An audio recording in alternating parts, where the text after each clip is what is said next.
Who is that? Was that Donna? Uh-huh. Hey Donna, how are you? Good, how are you? Long time, good to see you. Nice to meet you. Yes. Thinking about it. Okay, what do we got here? So how was your job?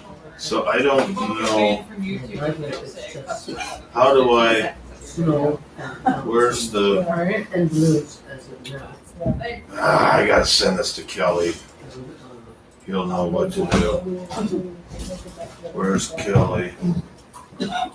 Something. I'm not gonna go with other than this. Please get this posted correctly. Steve and Amelia are here. All right. And yours? No. Okay. Yours too. It's goes by. Is that really? I guess that's it. Should I actually post that online to see what happens? What is it here? Here. Yes. See what happens with that. This morning's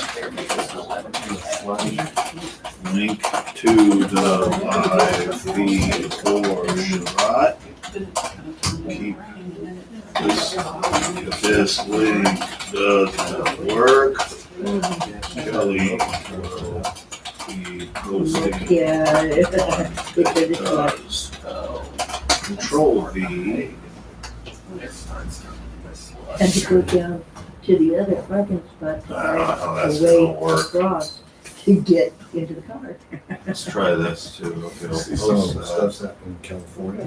see what happens. If I go Control V and then just use. Yeah. Oh, they got wet. I'd like to be able to see Thousands, 100,000 of power, Since it doesn't, and then flooding. That's normal. Nope. Flooding, yeah. Yeah, they've got it all. He'll figure it out. Yeah, their infrastructure is so screwed. I got my You know, phone. with the size of that Did you property, hear about the cardinal in Milwaukee? Okay, What? what's next? or at least a car The full, cardinal in at Milwaukee least a day. transferred 7 million into the cemetery fund and some 70 million into a trust It's fund gone. to protect that money from the victims of sexual abuse from the church. Tax on Shabbat Service. Like, oh no, they're on to us, we better have the cash. So it's two different videos, basically. Yeah. The cemetery is a Get good some. place to hide that. But that if you're buried in it. I would like it. Cemetery fund. PowerPoint. Get this going. No one ever said they would. I don't think it's on. Oh, can you hit the toggle? Well, you. Thank you. Yep. Blah, There you go. Yeah. Yeah. Lights, Tree topping. I mean, tree topping. lights.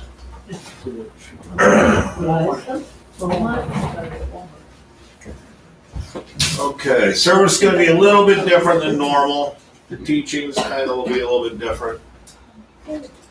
But some things we can go ahead and do.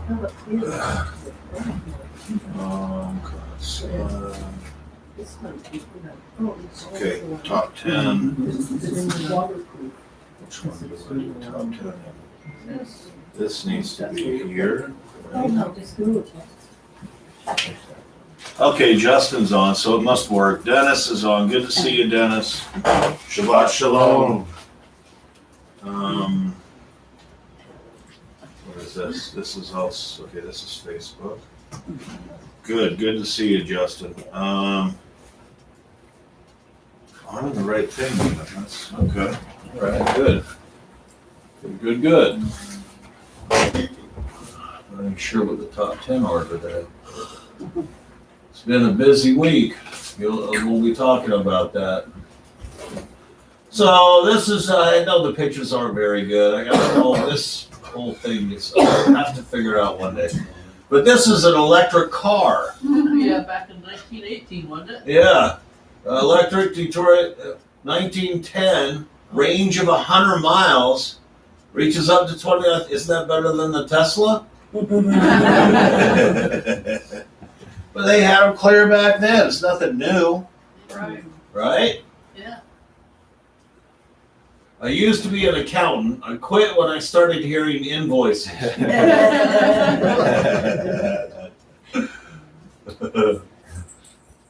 The snow and the ice up on snow. Here's the truck. This was taller than the truck. Yep. This is the snow they plowed off to the sides. Yeah. It was huge. It was so much snow up That's there. up at Snoqualmie, yeah. Snoqualmie, yeah. Up It at used to the, be like that all the time. yeah, I believe it. I've seen it one winter when I went over, and it wasn't from the snow plows, but you know, they have that 2-story building. It's like a hotel they have on the peak. It was covered. You couldn't see the building from the roof to the bottom. You could not see the building. This time when I was over, you could see like the middle of the building because they had the top full of snow and then the bottom you can still see the middle. But I've been up there when you couldn't even see the building. Wow. It was bizarro. You can see here's how big the snow, and then there's a car here. Yeah, it looks like my little red man. Leaning sign of pizza. That's clever. Water is the most essential element of life because without water you can't go fishing. That's right.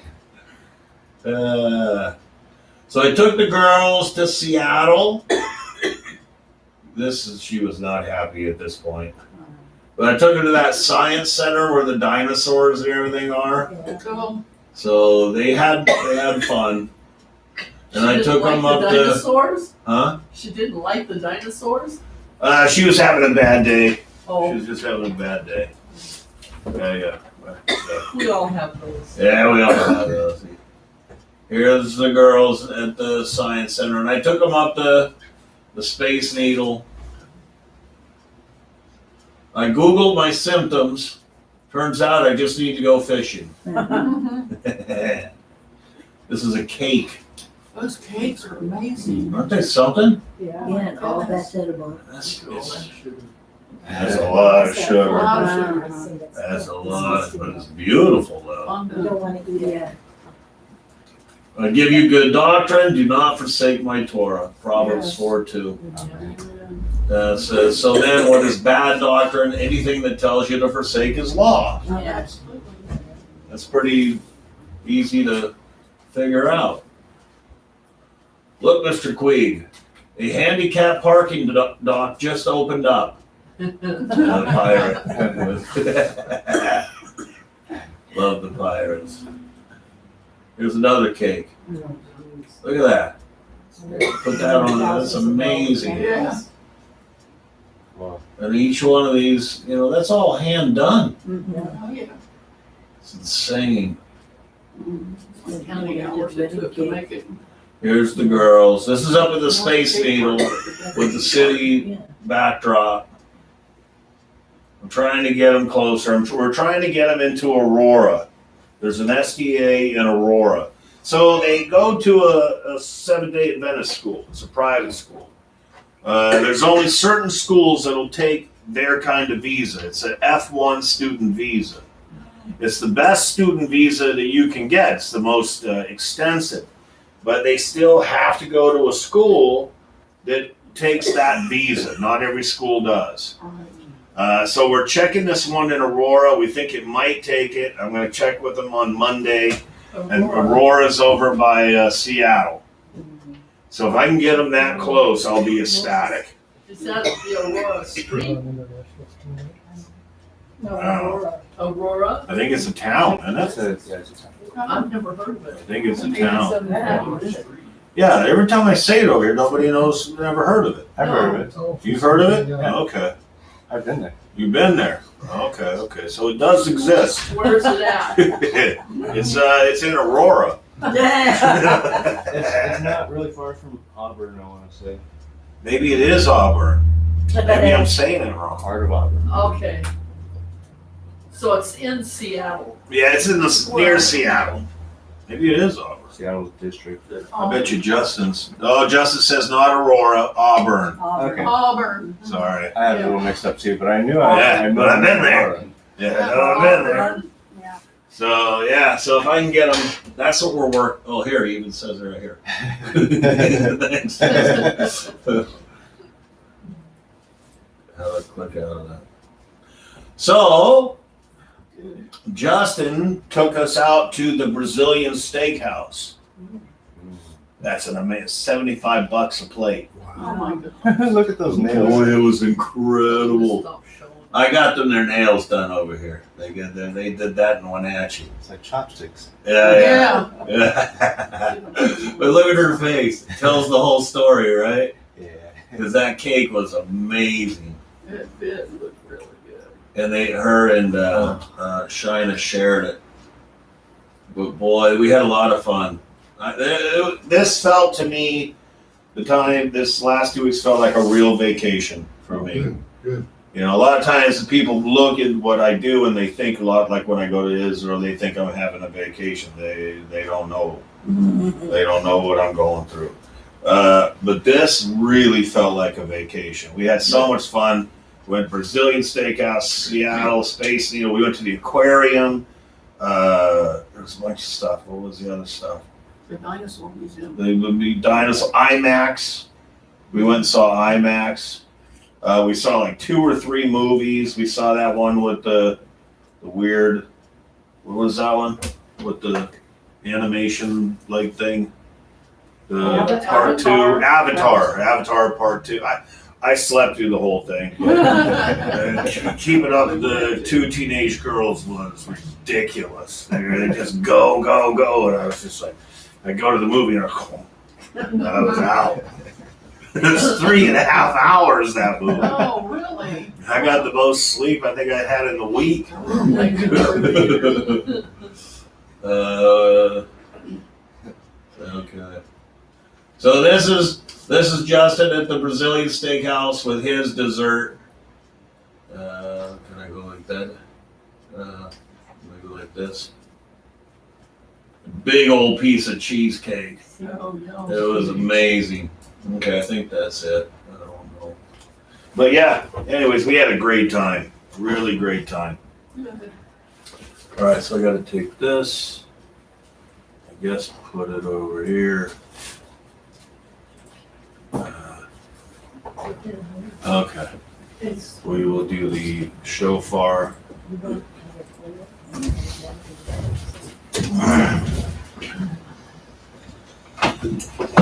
Oops. All right.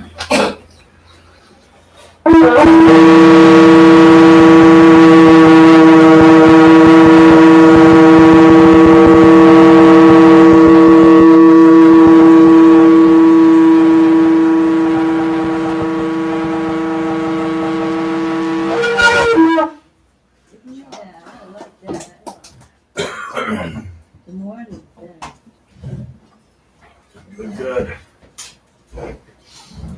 All right, let's stand for the Shema.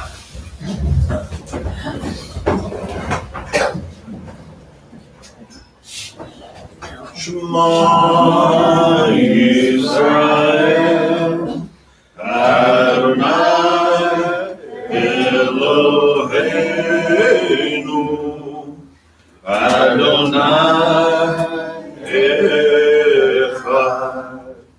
Baruch Shem Kavod Malchuto Leolam Vaed. Chavarim Tovim. Say hello to each other. I have to eat something while I'm drinking coffee.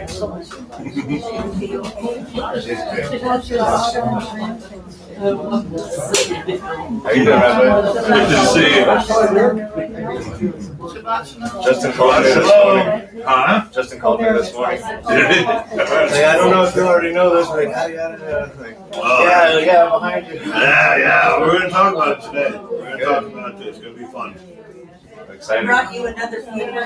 Actually, I brought two. I gave one to Janet, Cool. and she usually brings them back. Awesome. I think I've got 3 more. Awesome.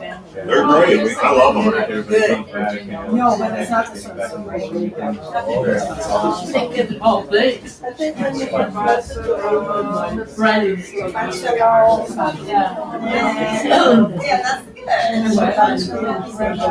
Yeah, that's good. Okay. Yeah, what about the Seventh Day Adventist school up at, yeah. Yeah, sometimes it's just easy to let you. Seventh Day Adventist school. Yeah. They don't do that. They're not international, so they don't do the F1B. I would. They tried when they were here. Didn't work. I don't know about the politics. Oh, wow. You look nice today, John. Yeah. Very nice. Oh, that's, there you go. Rocket. Army Greens. Nice. Hey, Wilbur, how are you? How you feeling? I'm feeling way better. I'm much more stable. Wow, so like last week, you're just carrying on like that. Carrying on to the job. Wow. Well, that's amazing. It is. Very, I love it. I I love it. was kind of discouraged with Were my you? future. Yeah. I was thinking of wearing it out. It's so good to see you. So energetic and happy. 10 or 12 years yet. Wow, thank goodness. Thank goodness. Full of my children. Wow, that's just amazing. I saw a difference in Dad when he did a hip change. So he'd always complain about his knee. Right? Kept going to the doctor, and finally this one doctor said that sometimes pain can be displaced. Right. So the actual problem can be somewhere else. Where you think you're feeling pain. So they checked his hip, did a hip replacement. And it changed Dad's attitude. He was much happier. I hip fixed his knee. Yeah, so they fixed the hip and the pain in his knee went away. Yeah. Well, I've heard quite a few people about him that had fitness. And all this, everything else, And it's a pretty simple, it sounds like such a major thing. Yeah, but it's actually quite, what's the word when it's normal? It's a simple procedure, it's a known procedure. it seems very well. Yeah, it works. And my sister had a knee replacement, and then she, for her recovery, she got appendicitis. So she couldn't do the exercises. She ended up not a good way. She's still- I've heard of a few botched knees. It seems like the knee's a bit more I don't complicated. think It wasn't botched in that it case was the case of because she had the appendicitis. But I've also heard of, I think the knee's a little bit trickier than the hip is. So, a little less. too many, there's more working parts, right? There's probably more nerve endings, right?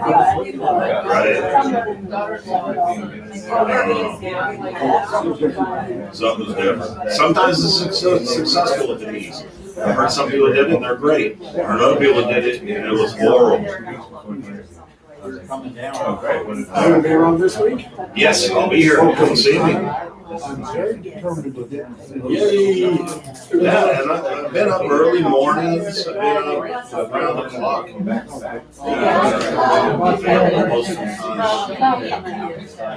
I did do a little bit of catch up on my sleep after the girls. But it was so much fun having them. It's just, I guess, the family and their good kids, that helps. So, Actually, we're just subject. yeah. You know, my grandson.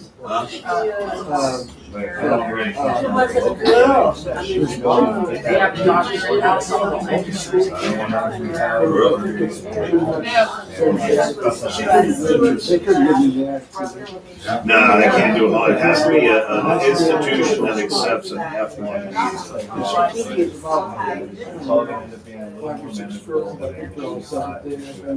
Is her husband's SDA? I don't know. That's your son or grandson? And he's SDA? You talk to him about Messianic Judaism? I have not. You should.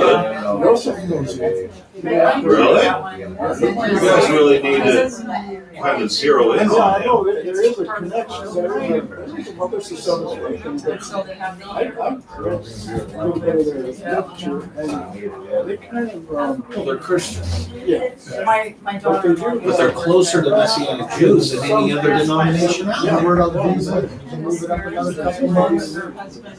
I mean, you should zero in on it.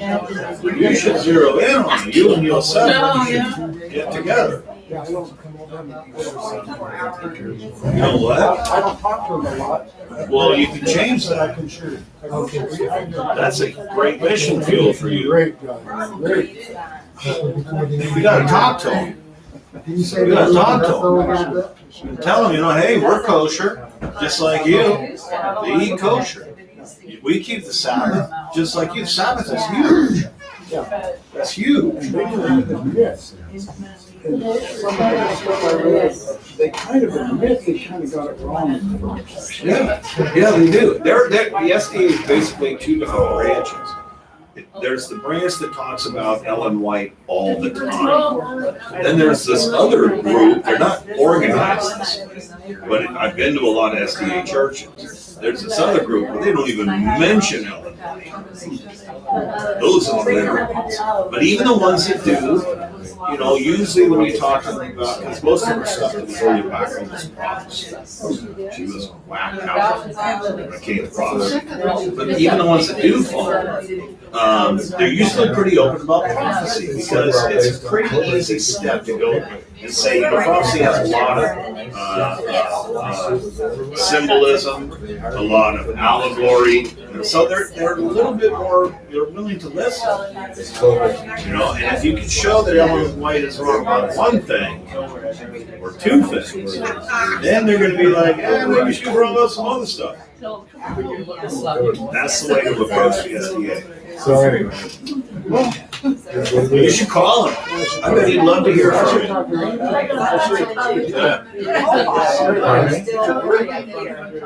Then it's an easy, open door. If they're nice people, all the easier to get in touch with them. I'm looking forward to this. I see good things. Try my best. Good. You're on a mission. Yeah.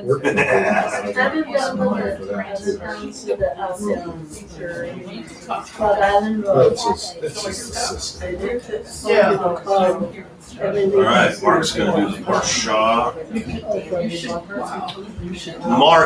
Mark, Dabney, would you like to come forward and do the Parsha this morning? Okay, let me read up on it.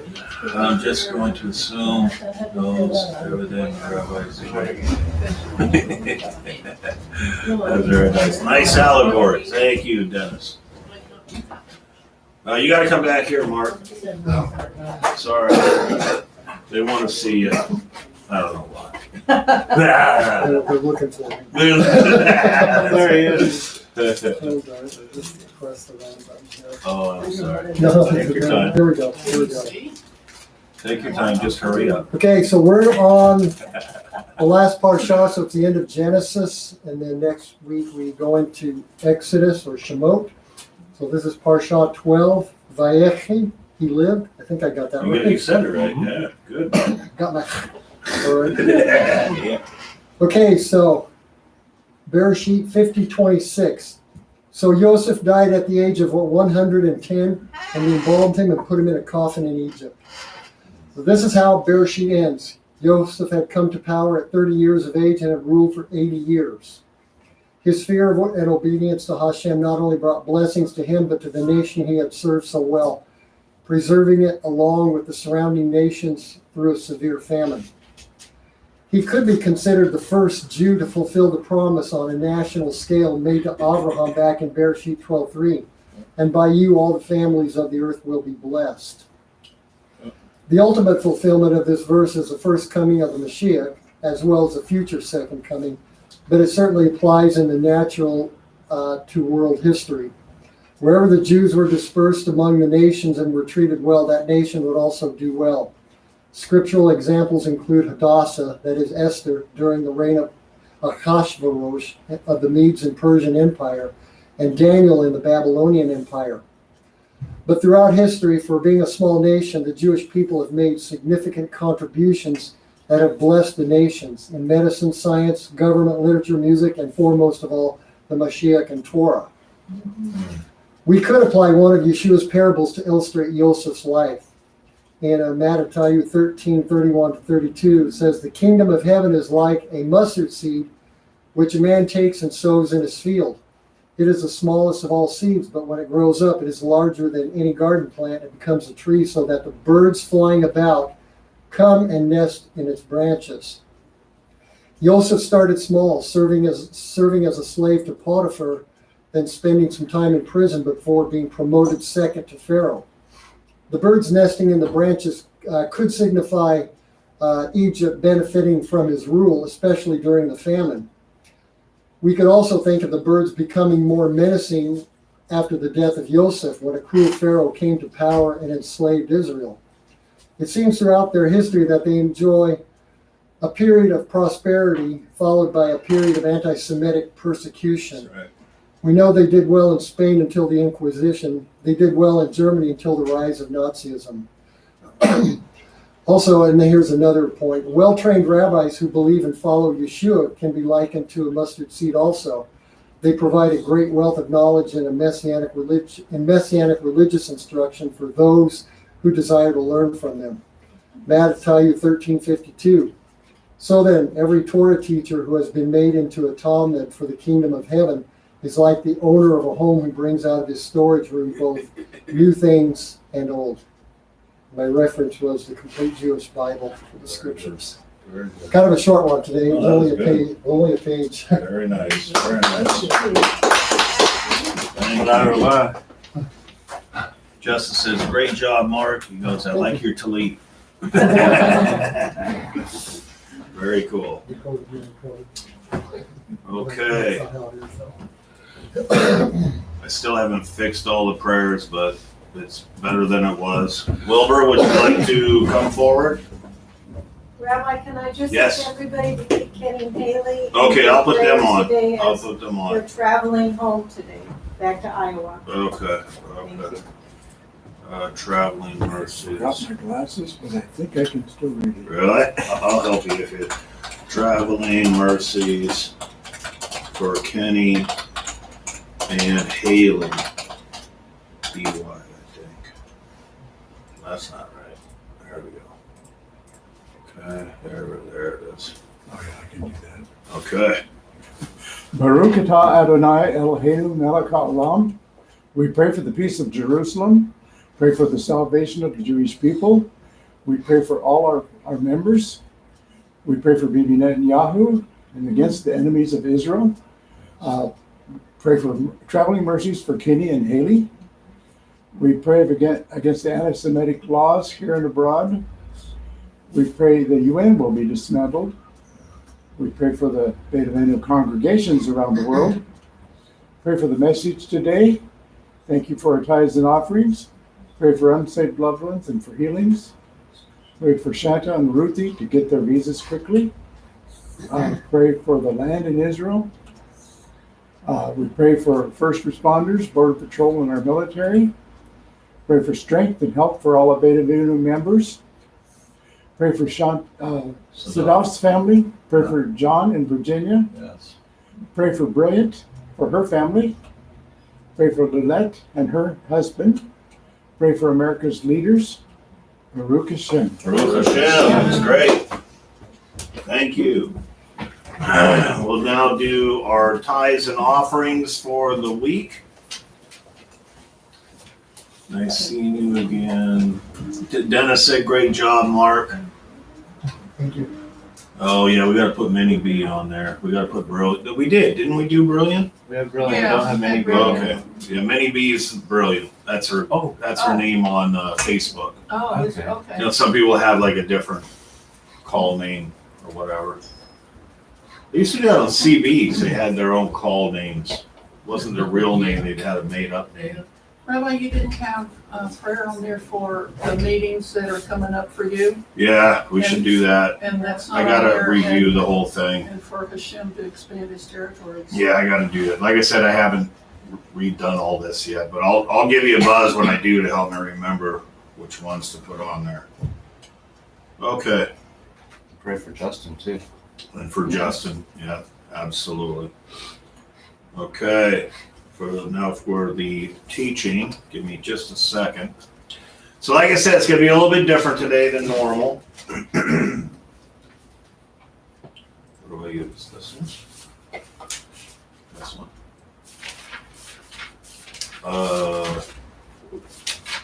I have to find it. I thought I had it on here.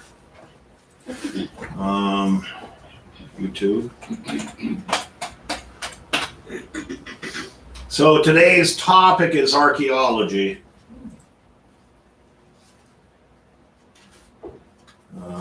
That's my, let's see, Nazareth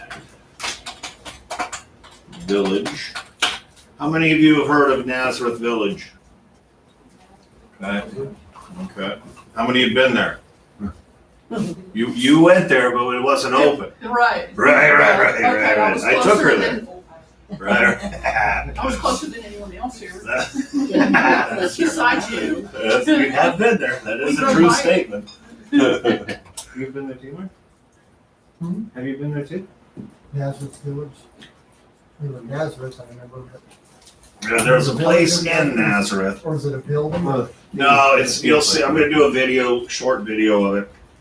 It's basically it's in Nazareth, and they have sectioned off a big chunk, and they lead tours through it, and they show different examples of things from the first century.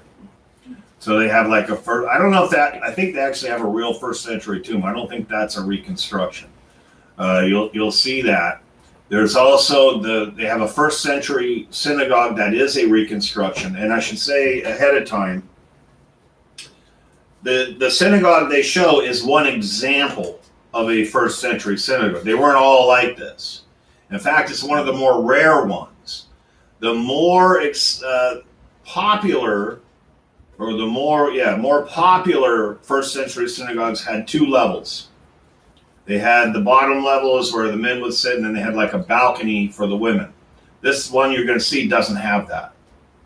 And they say this is a first century. And we're going to go through this video.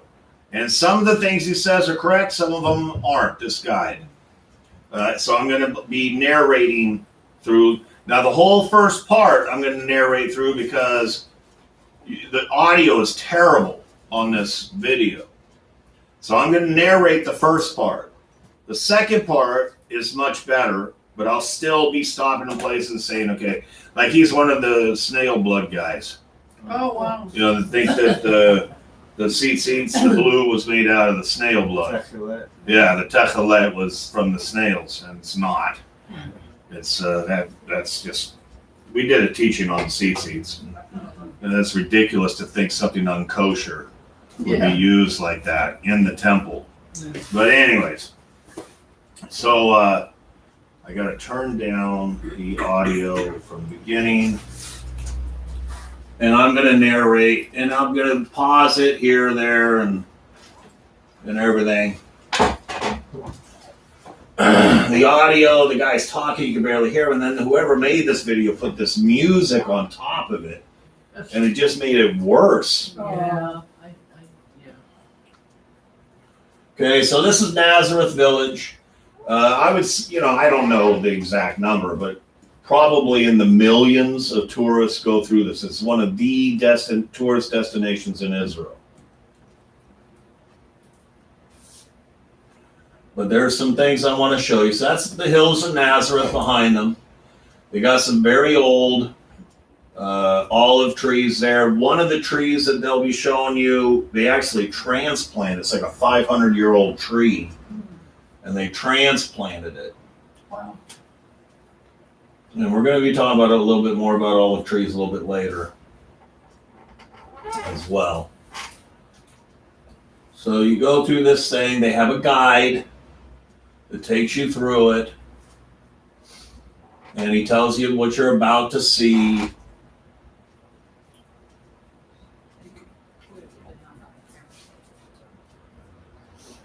So he's got one of those mic things on. He's talking about the olive trees. And they'll point out the 500-year-old one here in a second.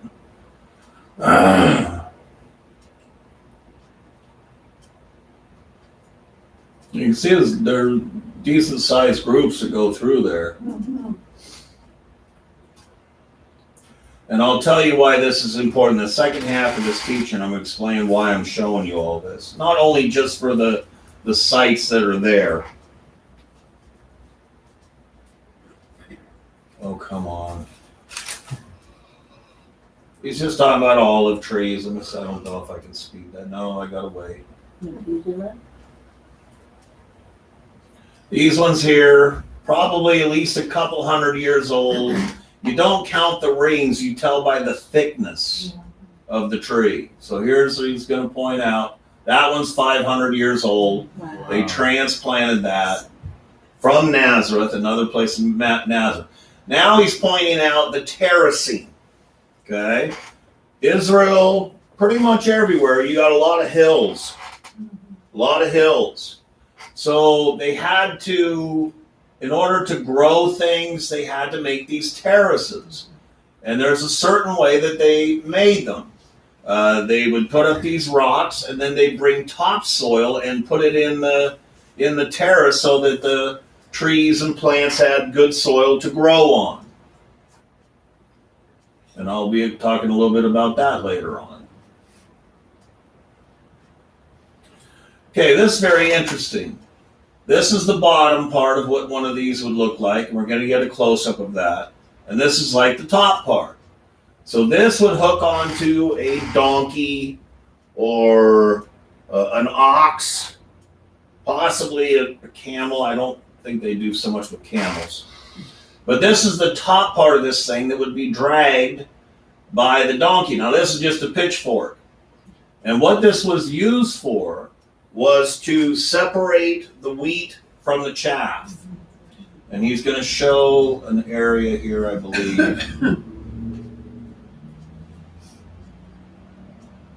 There you go. Oh, they kind of skipped over there real quick.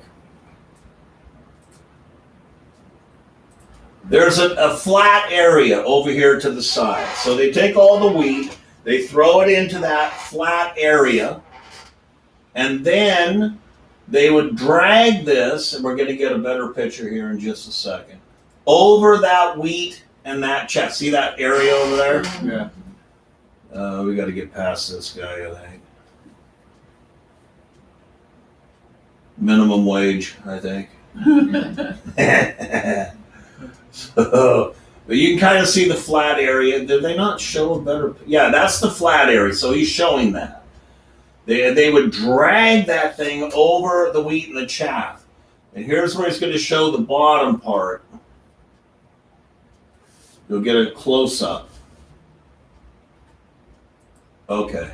You see these rocks? Yeah. So they pick on purpose. This one I think just kind of got wore out. But they pick these rocks with these sharp, jagged edges.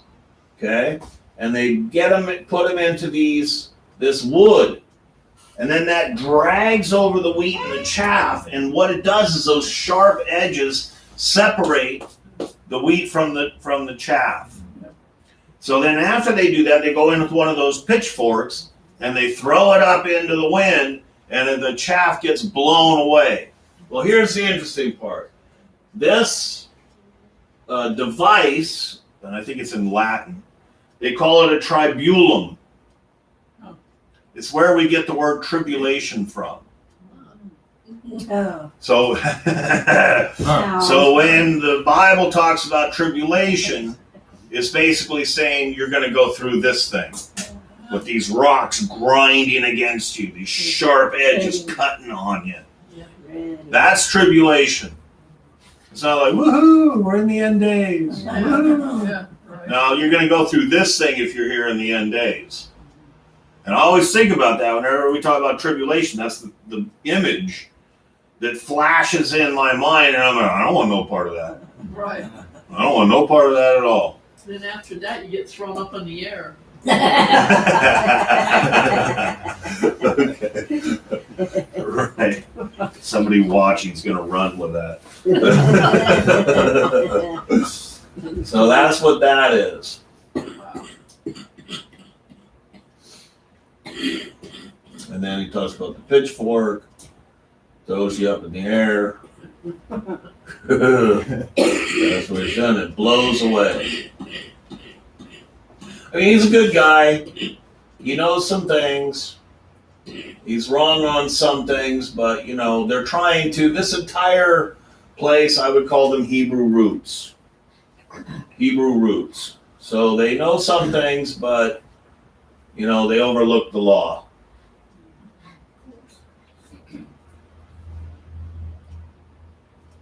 Okay, can I skip? Okay, I can't skip forward. And most of what he says is just a bunch of blah, blah, blah. But I gave you the main point. People wonder how you can spot a tourist in Israel. Just look at them. You know? It's like, you know they're tourists. Okay, so here is an example of a first century and prior. Not all of this is just first century. But this is how they keep their sheep. They usually find a concave in a cave or something like that. And then they build these kinds of fences around them. And then the shepherd would stand at the gate with his staff and let in, because they usually have a big field where there was multiple shepherds with multiple flocks. And he'd stand there with his rod, and then when his sheep would come up to the gate, he'd open it and his sheep would go in. If another one tried to get in, he'd keep it down. He'd go to another fold. And he talks about how, you know, every flock had sheep and goats. And yet they're two very different animals. Attitude-wise, you know, sheep usually follows right along and kind of does what it's told, where a goat will go all over the place. Now, usually, and they don't have it here, they would have these thorns, these bushes, they're big bushes with thorns like 2 inches long, and they put them along the tops of these and also along here. So like a fox couldn't get in, they wouldn't go over those thorns. They wouldn't jump over it like a lion. You know, they had the Asiatic lion in Israel back then. So they put those thorns there to keep them safe.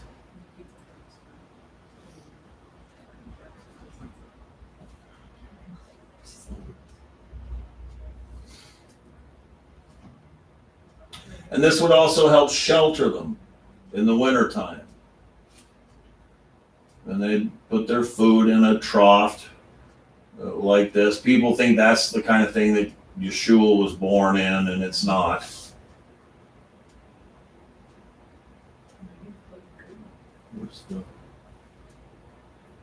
There it is. Nazareth village in Israel. But this really helps people in Israel when they go through this. So now this is an actual, I believe it's an actual tomb. And it even has the rollaway stone. So that's similar to what Yeshua would have been buried in. And they're going to show some pictures of the inside. So you go inside. And you'll see the places where See these little squares? That's where they put the body. And they let the body decompose in there. And I believe these are real. And if you had this kind of tomb with the rollaway stone, I mean, in all honesty, that could have been Yeshua's family tomb. Because he lived in Nazareth. Right. And his family lived in Nazareth. So it would make sense that they would have a family tomb there. And they were wealthy. So this literally could be the family tomb. There's not a lot of them. There's others, so it could be something else, but it could be this one too.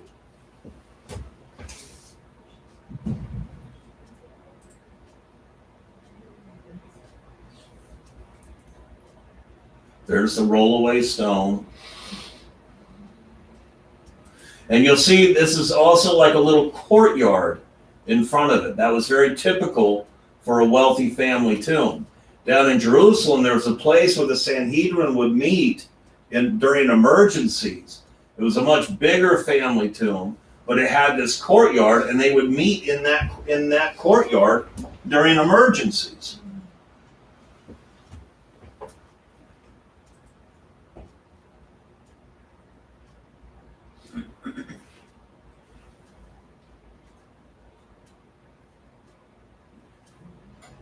What does that say? Jesus saves from hell. Wow. Okay. So this is a watchtower. So I think some of it's been recreated, but I think they found the original base of it. So when we say watchtower here, you usually think like prison, right? He's got a watchtower. But what the shepherds would do is they'd build a watchtower during the harvest season so that they could watch out over their fields or even their flocks to make sure nobody would steal anything. So I built one of these. A lot of these things that you're going to see, I've been a part of it because we built these kind of things down at Tantur in Jerusalem.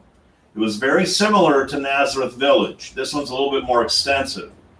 But we did this stuff at Tantur, and the tourists just came through by the tons. And we even had built a room, a first century style room, and in that we would do demonstrations of Passovers. And it was very authentic. I mean, we had the low table, the low table with the mats that went out from the table. You're going to see a first century style table in this. They weren't the what are they called? Triclinium. They didn't use tricliniums. The Romans used tricliniums. Jews used a wooden table, not the tricliniums. Anyway, so I built a lot of these things, and I know how to do it.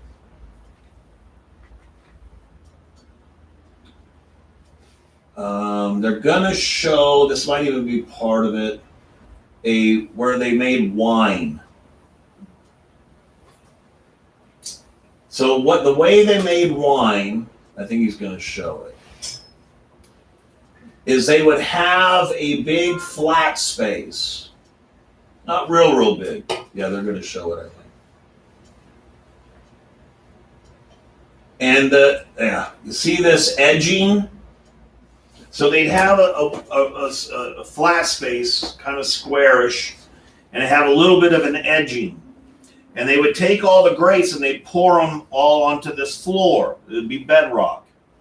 And then they'd usually have like women or children. It was a fun time. They'd have the women or children go out there, it's kind of gross, barefooted, and they would squash the grapes. Well, these flat areas would have a little bit of an incline. Just a slight incline. And they'd squish these grapes, and then all that juice would go to a little, they're going to show it, I think, a little channel that would then drop down into another, like a holding pool. So all that juice, then they'd be falling and laughing and having fun, and And then all that juice would go down into a holding, also in the bedrock, into the bedrock, and then they would collect it from there. So. With a giant straw. Yeah. Giant straw. Yeah, see the channel?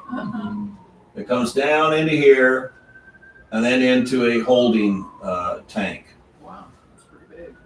Yeah, they're pretty big. I mean, they get the whole harvest, right?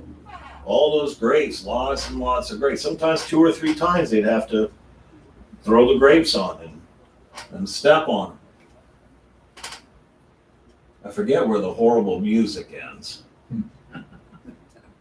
We'll go a little bit further.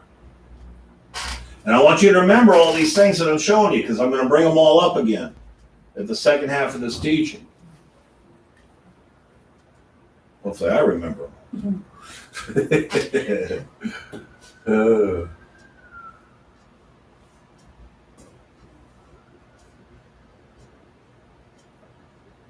I'll get the sound ready, because I think it's coming up. Let's see. I don't want to blow out your eardrums. Hang on a second. What is this? Is this the volume? It's a community effort. No, There's a lot of it's moving still- parts for wine season. It happens for Oops. in summer. Still, You'll see friends, family, neighbors Well, you come can kinda together hear to 'em. do this. You can imagine 30, 40 people harvesting the grapes, other people transferring it down the mountain. right. Pressing on the grapes. Usually women and children, by the way, will do this because their feet are softer and cleaner. Maybe slipping and falling, laughing at each other, some singing and dancing and music going on. It's very festive and celebratory. Whoever lives through it will definitely remember it and definitely participate. So if we string all these pieces of information together, we can easily come to the conclusion that Jesus left his wine press as a kid, growing up in this community. Now, I just have a minor question. The new wine, is there like any definition on that? I mean, Okay, so he's going to give his opinion on the new wine thing. There's 2 ways to understand the new wine that's talked about in the New Testament. One, in that it was just made. It had just been made. But it also could be, had just been ready for consumption. There's 2 different ways to understand new wine. So he's taking it only in one sense, that the wine like that was given, because they're a little bit in my opinion, a little bit anti-alcohol. They take he's saying it was just made, so the fermentation was extremely low. Well, yeah, you can look at it that way. But you can also, you had professional wine smellers back then. Okay, that was an actual job description. And they would smell it and taste it, and when it got to the fermentation level that they thought was good, they would tell the owner, this is ready for sale. And you had different levels. So he's only taken it in a very narrow sense and says, that there wasn't any alcohol, basically, content at the wedding, at Cana, and all the various celebrations and occasions. I would assume it would be at the beginning of the fermentation process, but some people claim it was just grape juice. I was just wondering if we have any clarification on that at all. there are obviously differing Right. opinions, and there's never something that we can guarantee. But from the research we've done on this, is that the first week or 2, couple of weeks, it really wouldn't have an alcohol. Right. Maybe it'll be point something, maybe 1%. Kind of like a kombucha, like a probiotic. Galosh, it's called. Yeah, certainly there was that. I'm not saying there wasn't, but there wasn't only that. And yes, it'll cleanse itself, but not enough. If you leave it just a week or a week and a half, Right. it won't really have enough to build a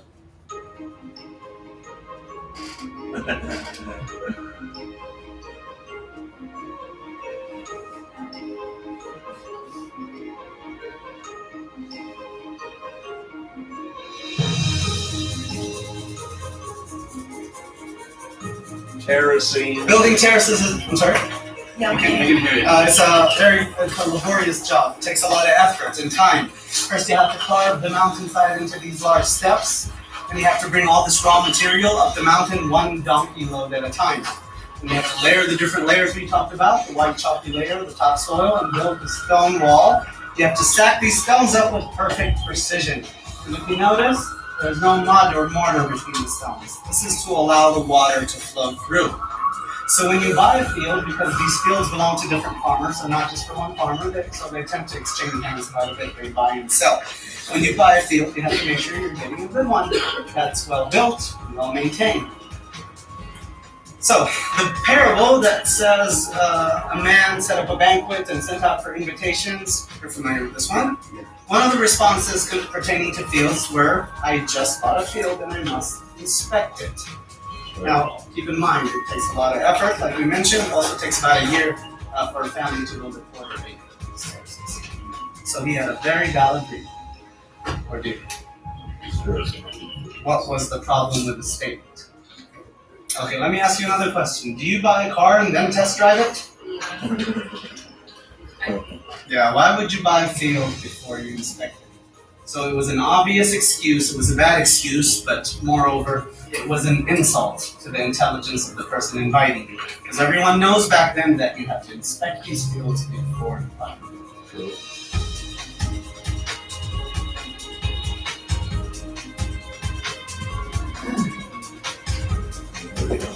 Hashem, I see you again. Yes.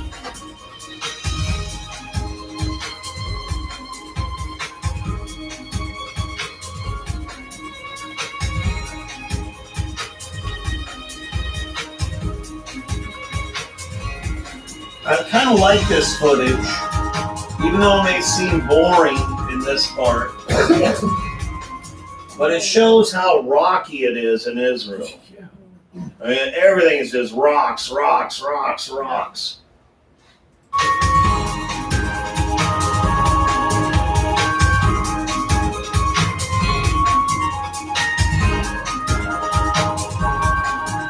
That's Nazareth. Beautiful place, huh? Yes. You wouldn't know it by reading the commentators. It's a dump. It's a hole in the wall. Those are quotes. It's like, have you been there? It's gorgeous.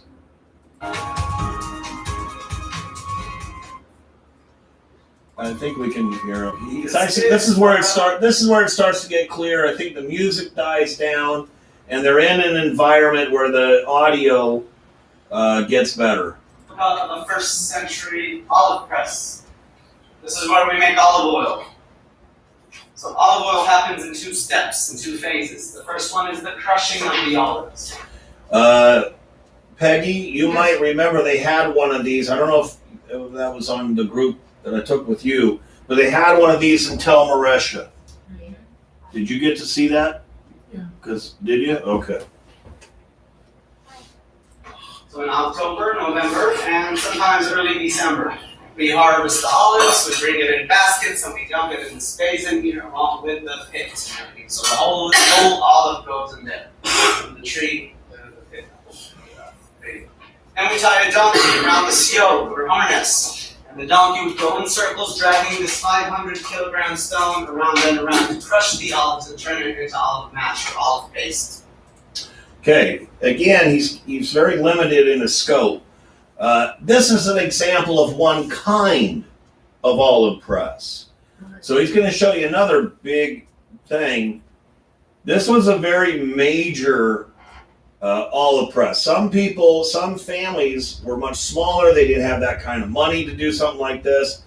And some of them didn't even have a donkey, and they would do it by hand.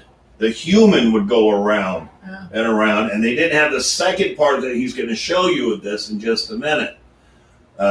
So there's different kinds. This is just one kind. This is a very big, wealthy, what do you call it? Huh? Olive press. Olive press. Then that mash is collected and put in the pockets of these baskets all around. And then we take it to phase 2. After we tuck it in, we take it to step number 2. We pile them 10 to... See this big apparatus?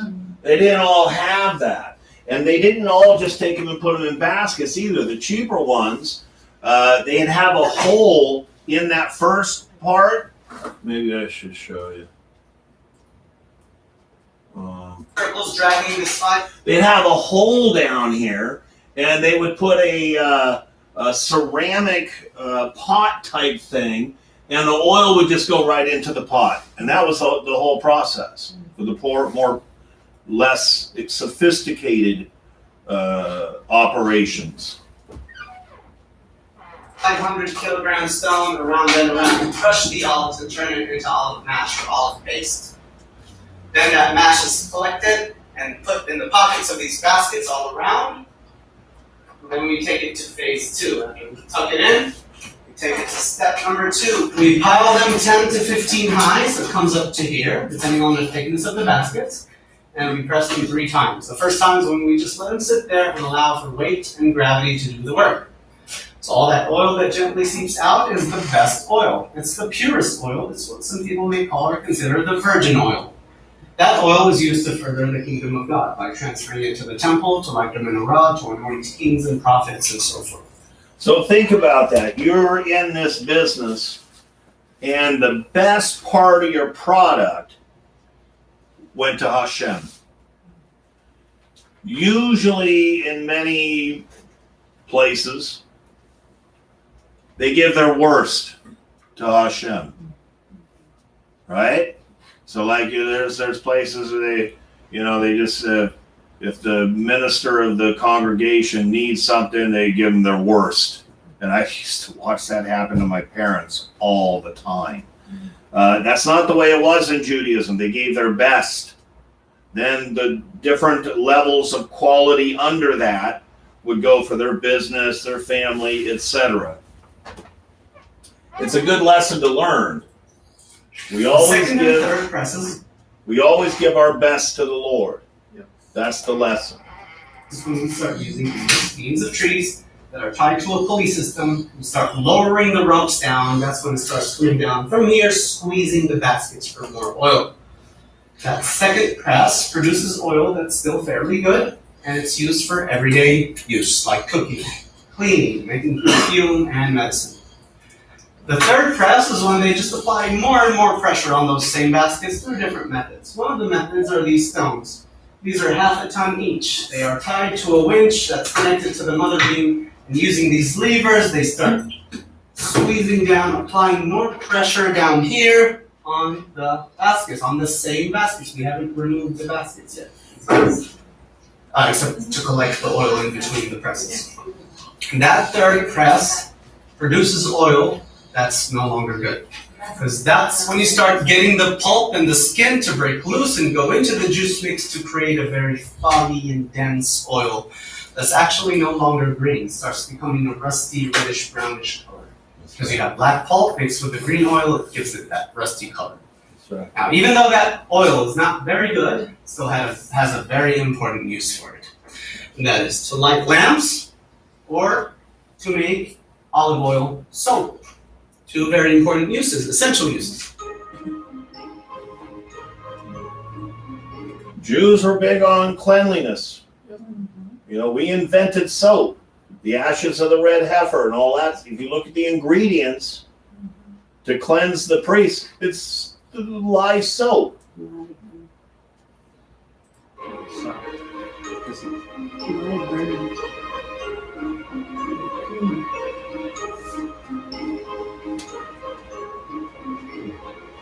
I think this was an ancient, there's other parts to this, but I think this was an ancient, what are those stoves called where you melt stuff?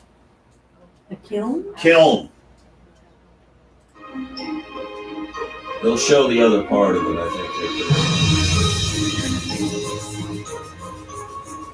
I think that's what this was. Or it was a Pizza Hut.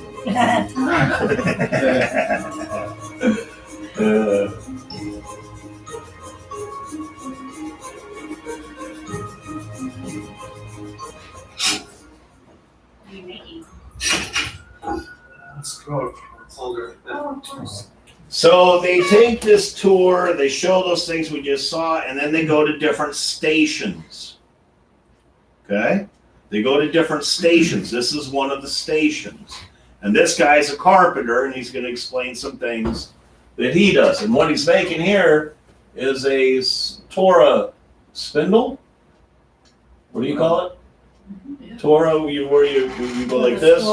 We have some, like this. So, again, saying hi to Joseph. Joseph is our carpenter. He does the woodwork in the village, so anything you see made out of wood is actually made by Joseph, using first century tools and living in first century conditions. So, some of these people are not just actors or posers. They actually do the work necessary to sustain the village. So, if the village needs a new ladder, they'll do it here. Working on straw holders, as you see. And as you can see, these replicas of first century tools, they look familiar to you because carpentry tools haven't really evolved much for 2,000 years because they get the job done. So the chisels, we still have chisels today. No offense, Yosef. No offense. This is called an adze, spelled A-D-Z-E. It has two uses for it. First one is the peeling and shaping of the wood. The other side is used as a hammer. The only thing you probably don't see much are these basalt stones, or basalt stones. The rough one is used for sanding the wood. The smooth one is for sharpening the tools. This is a hand plane. You all know what a hand or planer is, right? Now, we are here, however, to shed light on a misconception that Jesus and Joseph were carpenters. It is not entirely true. The Greek word is tekton, which means artisan, someone who works with their hands, are skilled with their hands. And people who usually work with their hands and know how to use and shape different materials, they'll actually use different materials. They won't stick to one thing. And when you're an artisan, you will build and create things, right? So we believe the misconception came from when Europeans translated the Bible. In Europe, much like the US, forestry is dense, and most of the things built or created are made out of wood, especially the more you go back in time. Here, if we look at, for example, this building, this house, is mainly made out of stone, with the help of wood, but mainly stone, because we have a lot of limestone in these mountains, and they're safer that way to build your home out of stone. So we believe the thought process went about like this. They are builders and they are artisans, that means they build stuff and then create stuff, so they also must build homes. Our homes are made of wood, so they must be carpenters. We kind of step on it. You guys remember we did a teaching on that? Yep. And I told you the word tekton. Yep. So it's more artisan. Better described would be a contractor. Somebody who knew how to do everything. That's a better description for what Yeshua and his family did. Now we see the better image, and that what they are, they're not just carpenters. Yes, you see carpentry tools here, but if you look behind you, you'll see masonry tools and a bedrock as well. Right. So we believe they were skilled in both. These were the two most common materials.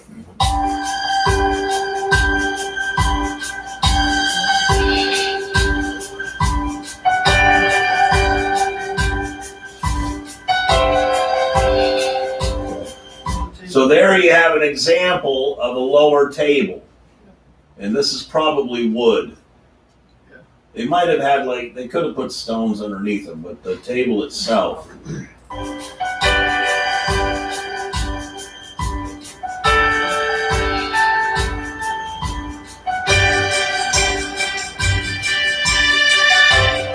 This is another station.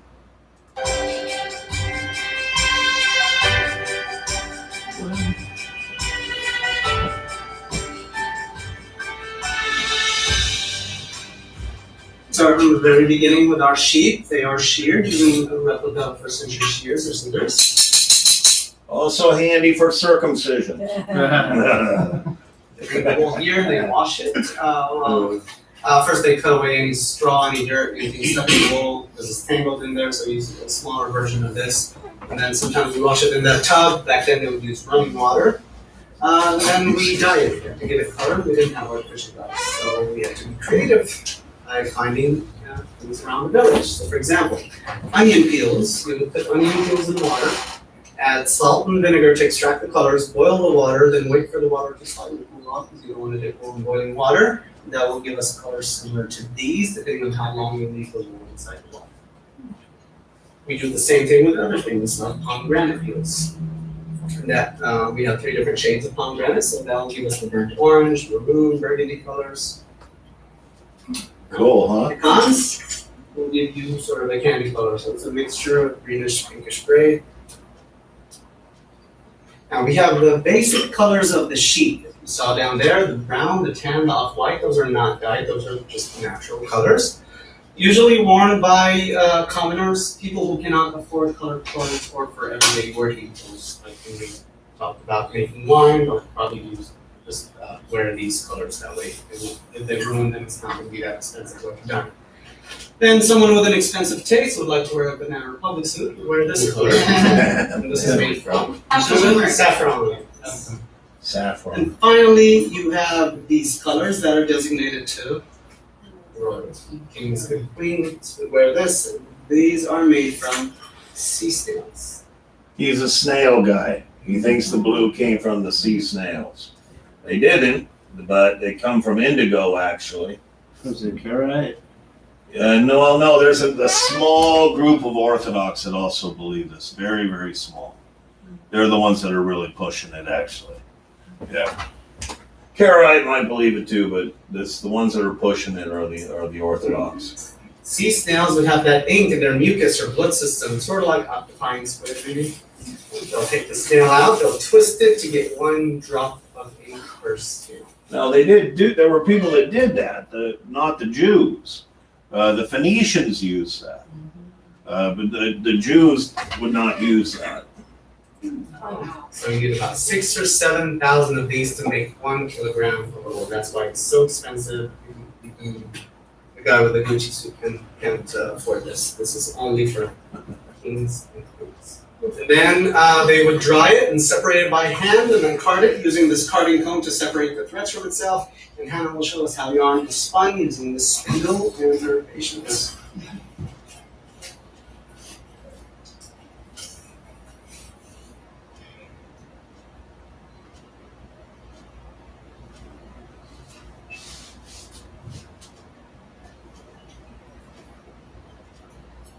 It's a long process. It's yarn, and like I said, it takes a lot of time and patience. Then, worst thing about it is you can't immediately enjoy using it. Why? Because it keeps coiling or curling back on itself. So it's annoying to use to work with. You have to leave it on the spindle or in a ball of yarn for about 4 or 5 weeks. Wow. Rest. Then it becomes manageable. Then we can hang it on the loom using these clay weights at the bottom, and after the weaving process, we are finished with this beautiful garment, all made here, all made authentic from A to Z, from sheer to shell. So thank Hannah for her hard work. And I want to thank all of you for visiting me. Nice to meet you and welcome. Have a good evening and God bless you. Love you. Bye-bye. They didn't do that in the first century. No, they didn't do that. The first century synagogue. This is the only full-size replica of a synagogue in the Bible. You will see a lot of synagogues, but some will be missing a roof, missing a wall, missing a projector. You know what synagogues are. This is the only fully built one. No projectors. So you see, this is only one level. It's only one level. But they did have one level synagogues. I'm not saying they didn't have them. I'm just saying this isn't the only kind. When you walked in here, same as the olive press, you felt the sense of coolness of being inside, right? That's how the structure is built. We've done extensive research to make sure all these buildings were built not only using first century building materials, but also first century engineering methods as well. So you probably noticed the windows very high up, right? What happens to hot air? It rises. And they are narrow and parallel to one another. That creates a ventilation system. So hot air is constantly rising, it circulates or scatters, finds its way out, and leaves the noise. Then you have these stones that you're sitting on, and over here. They're very large. There are not enough hours in the day to heat them fully back up, so they maintain the coolness from the night before. And that also neutralizes the heat. It's not the best contrast right now. It's the end of the day and it's the end of the summer as well. So throughout the days, we're eating and eating and eating to maintain the level. But usually, in the middle of the summer, you'll find very cold stones. Now, let's look at the ceiling. This is one of the ways how they used to make the ceilings back then. First, they start by laying these beams of trees across. And you have a layer of reed on top of that. Then you have a layer of mud, and you can see the mud in between the broken reeds, right? So here's the wooden beams. These are the reeds he's talking about.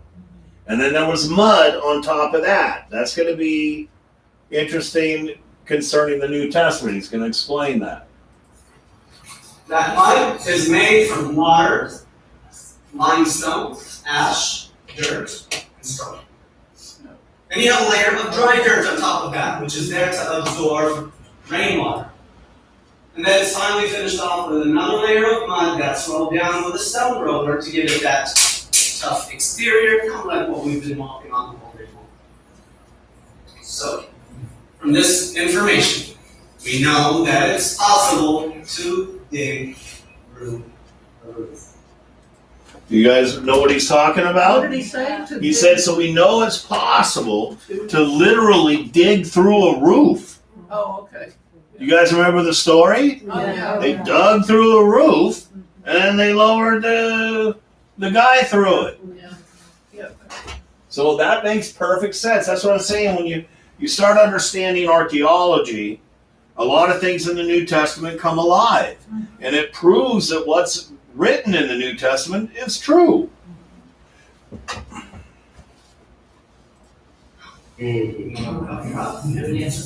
So, you dig through the first 3 layers of mud, you break the reed, and you lower a person down between the beams of trees. Back then, the beams of trees were a lot farther apart. Today, we have to do it real close, like this sort of city code. Okay. So what he's saying is the reeds here are very close together, whereas back then they may not have been quite so close together, but he had to do this because of city codes. So. But the synagogue is the heart of the village. It's a community center. It's a city center. It's where people come together, yes, on a Sabbath and then throughout the week, they come use it for prayer and worship. But the rest of the days of the week and in between prayers, they'll use it for whatever the village needs it to be at the time. It was basically the community center. It wasn't just like the way a church is used today. It was basically a city hall. That's where everything happened. All the people came together. Any kind of events, yeshiva, classes for yeshiva, all that stuff was done at the synagogue. So if you're in a town and you're going to the local synagogue and you get excommunicated from that synagogue, imagine the effects that would have on you and your family. Now keep in mind, this is a small community, 300, 400, 500 people. You don't need a different building for every activity the village engages in, right? If it's there to resolve a dispute between 2 people, it becomes a courthouse. If you want to learn a new language, it becomes a school. Or just a place to socialize, for people to come together and talk about the world, discuss politics, argue about religion. Everything. But we are here for one story only. We mentioned 2 things happened in Nazareth. The Annunciation, and when Jesus walked into the synagogue. So this is what happened. Jesus was baptized in the Jordan River. Then he went to fast for 40 days in the wilderness. Then he came back to the Galilee area, and he was tried by Satan, by the way. Then he came back to the Galilee area and entered the synagogue in Nazareth, actually very similar to this one, size and shape.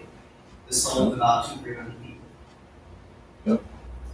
And at the time, you can imagine the synagogue being very full, because people started hearing more and more about Jesus, about his performance of miracles, about his teaching and so forth. Jesus walks in, probably sits with the crowd. They identify Jesus in the crowd and ask him to come up and read from one of the scrolls. So they handed him the scroll of Isaiah. Jesus picks up the scroll, opens it, navigates in it, and finds where it says, "The Spirit of the Lord is upon me, for he has anointed me to proclaim good news to the poor. He has sent me to bring freedom to the prisoners, the recovery of sight to the blind, to set the oppressed free, and to proclaim the year of the Lord's favor. Then he abruptly stops right there, rolls the scroll, and gives it to the attendant. The attendant may place it in an urn, similar to this one. The urn is transferred later on to the storage room to protect the scroll from disintegration, sat back down, and continued talking to the people. Where he added, "Today, this prophecy is fulfilled in your hearing."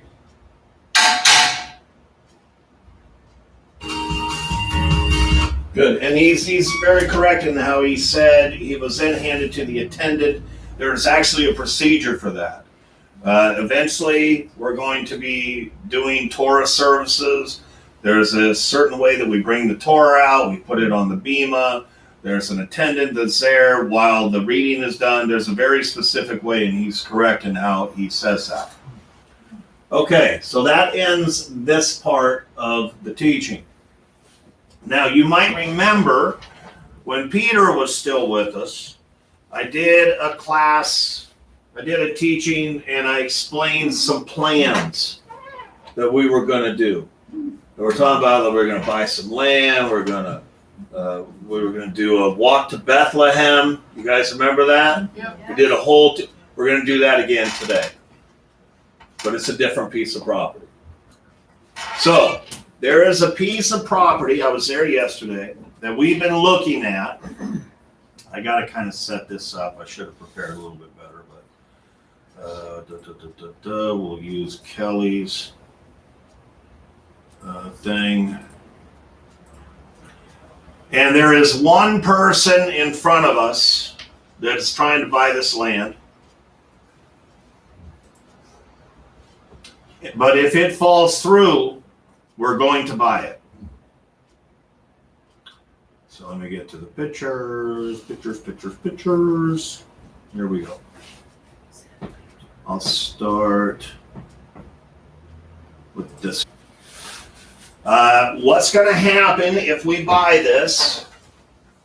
If this falls through with this other guy, or somehow his brake lines get cut or whatever. I'm kidding. You know, accidents happen. Yeah. But this is the property.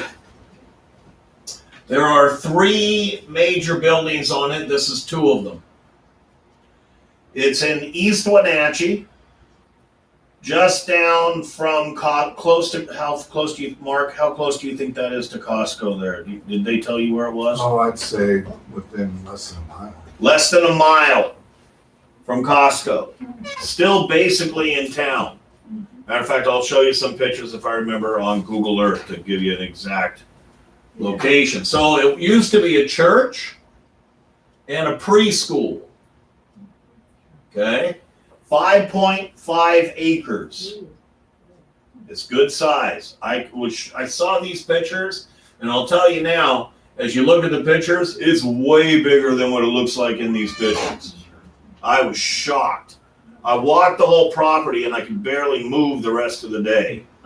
It's one of the reasons we didn't have service in Quincy last night. I couldn't hardly move. It's huge. Okay, let's see. This is another building. I know you can't see it very well here, but this is basically a double-wide manufactured home.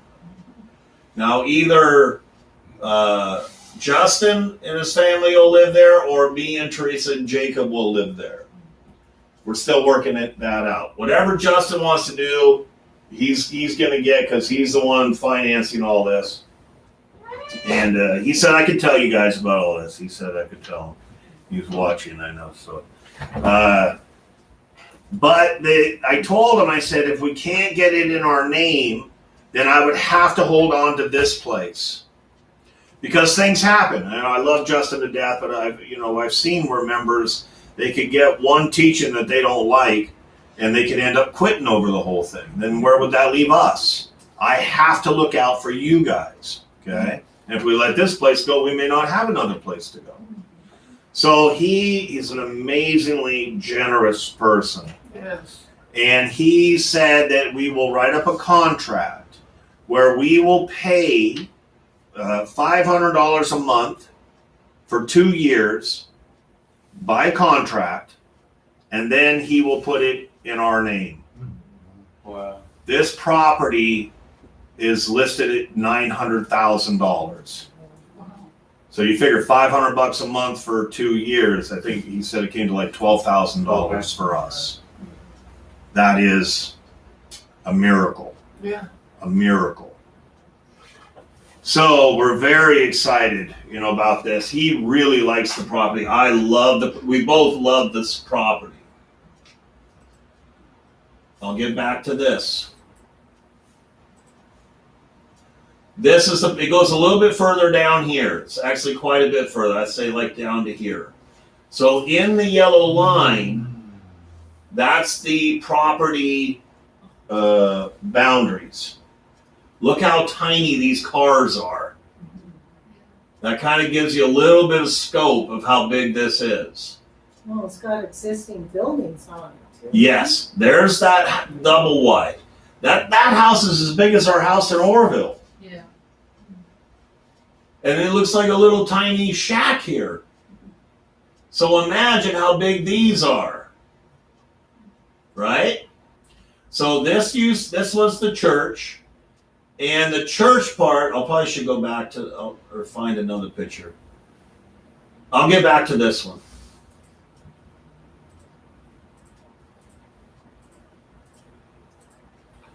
Okay, I have better pictures somewhere. Let me see. Like I say, I'm not really well prepared today. Rabbi, do you know what denomination the congregation there used to be? No idea. No idea, but these are the pictures I want. Now there's the layout even. Okay, let's start with the layout. So is it down by the highway? It's on Rock Island Road. Oh, okay. Right It's down ro- from Easy Auto Wrecking. Easy auto wreck. Okay, all right. Yeah, it's really close to you guys over there. We'll start here. At the top? Okay. Like I said, this is kind of raw, but this has just happened recently. So here's the floor plan. I know you can't read some of that, but here's the top floor of the church building. That's where the sanctuary is. Now going into that building, it has a ramp. So a ramp, wheelchair accessible. Then you do have to walk upstairs to get to the sanctuary. However, we're going to put in one of those electric, you said don't call it an electric chair. What is it called? Escalator. Like an escalator. Not an escalator, it's a chair. You flip it down, you sit on it, it takes chairlift. Yeah, chairlift. We'll have a chairlift in there. So that's good. So that's where that will be. Now, nothing is in stone, but we believe this is a room, another big room, and an office, and another big space here. We will probably be converting this space for Rabbi Yosef and Ruthie. We want as many of us as possible to be able to live here, so they don't ever have to pay rent again. In exchange for that, they will work with us, at least part-time to pay for the rent part, at Beit Avenu. And you'll see why that's going to be so important. So these are the stairs that go up. So we'll have a little lift that takes people up. But there's all these offices, and some of these offices are huge. Huge. This is a big space. So that's just the top floor. Do you know what the square foot of the building is, Rabbi? Oh, he told me. Do you remember? It's like 25 by 75. The sanctuary. Or is that the whole building? That's the perimeter. Oh, that's the perimeter. Okay. But it's also 2 stories. It's huge. It's really big. Justin might know. He might be even saying So it you on got to here. go inside?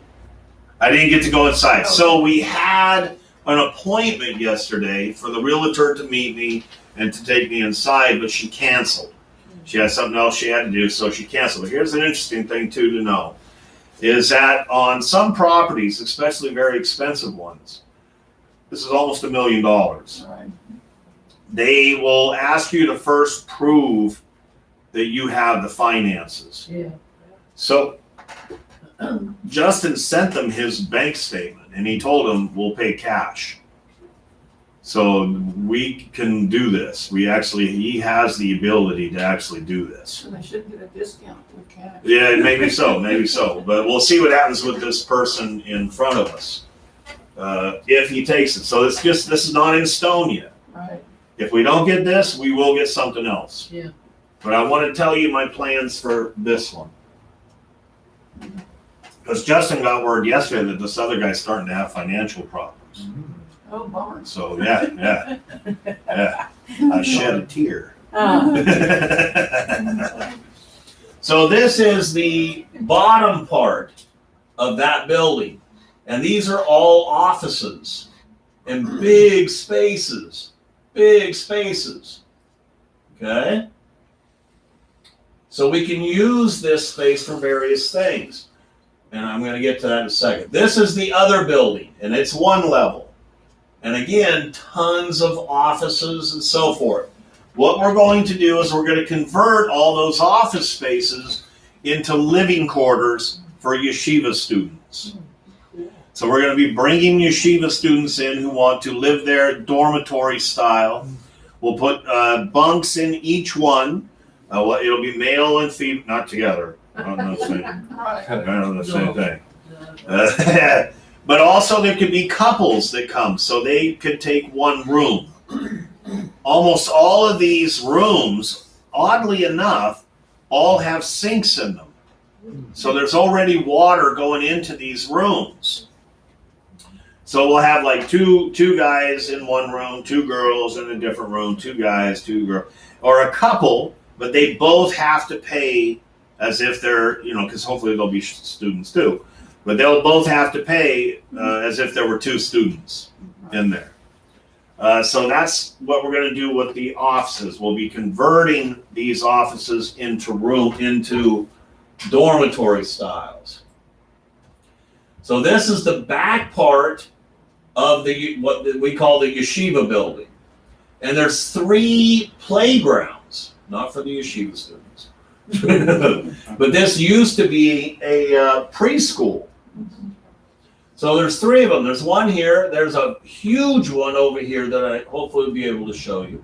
And then there's one in front of the double wide manufactured home. They're all fenced in. So Jacob, when he comes down here, he'll be able to go play on this stuff and be fenced in, and he'll have a blast. And Teresa, I've showed all this to her. She's ecstatic. Our goal is for us to be back together. That's our goal. And this would provide something like that. Awesome. So what we'd probably turn this one into back here is a dog area.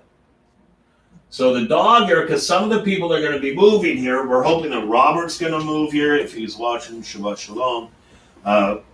Justin, when his daughter graduates, he's planning on moving over here. He's got a dog. Robert's got 2 dogs. He just got a new puppy, as well as Pepper. Pepper's that German Shepherd, beautiful German Shepherd. I mean, that dog is just unbelievable. So they're going to bring their dogs. Nancy will move on to the property. She's got a dog. So when they let them outside, so we don't want them to let them outside and then they doo-doo all over the place. Yeah. So when they go outside, we're going to put some AstroTurf type stuff so they feel like they're on grass, but yet it's easily cleanable. So this is where the dogs, otherwise they'll be in their houses. The dogs will be with them in their houses. We're very dog friendly at Beta Vena. So this will be their little area behind where nobody can see, where they can run around. Notice here there is a hill. Our property line goes up to that part of most of that hill. And I'll get to that in a second. Ooh, slutty. Oh, sledding. Dog sledding. Okay, give me a minute. If you check your messenger, you sent like all of the pictures to me To too. you, so I should put your name on there, eh? Yeah. Okay, Yeah, how do I you go, JD? That'll be $50. Just complete, it's not just on there, of course. Okay, JD, Jewish Defense Group. How did I do it yesterday? You just put JD, no period. It didn't come up. There you are. Then messages. Yeah, there's a lot of good ones here, eh? Yeah. Okay. Let me, so that's where we are. How did I go big? How did I make it? Okay, maybe I don't. So this is the big playground. And it's got multiple slides. It's all fenced in, okay? It's got this concrete pass and all this. And then when I was there yesterday, I noticed this structure. I didn't notice it in the picture. You see those blue poles? Yeah. They come across here, and I think this would be perfect for a big sukkah, Yeah. right? We just lay the things across and do it. If we do it really nice, that would be our sukkah for the congregation. Now, people still should do your sukkahs at home, but for the congregation, if you can, if you have space. But otherwise, you can come here and enjoy a big sukkah. That's that. So this is just one of the office spaces. I think they're taking some of the furniture, but I think they're leaving a lot too, because this place has been abandoned for a while. Yeah. So these would all be converted. Me and Yosef would have an office, probably over in the synagogue building. But these offices over in the in the yeshiva will all be converted into rooms.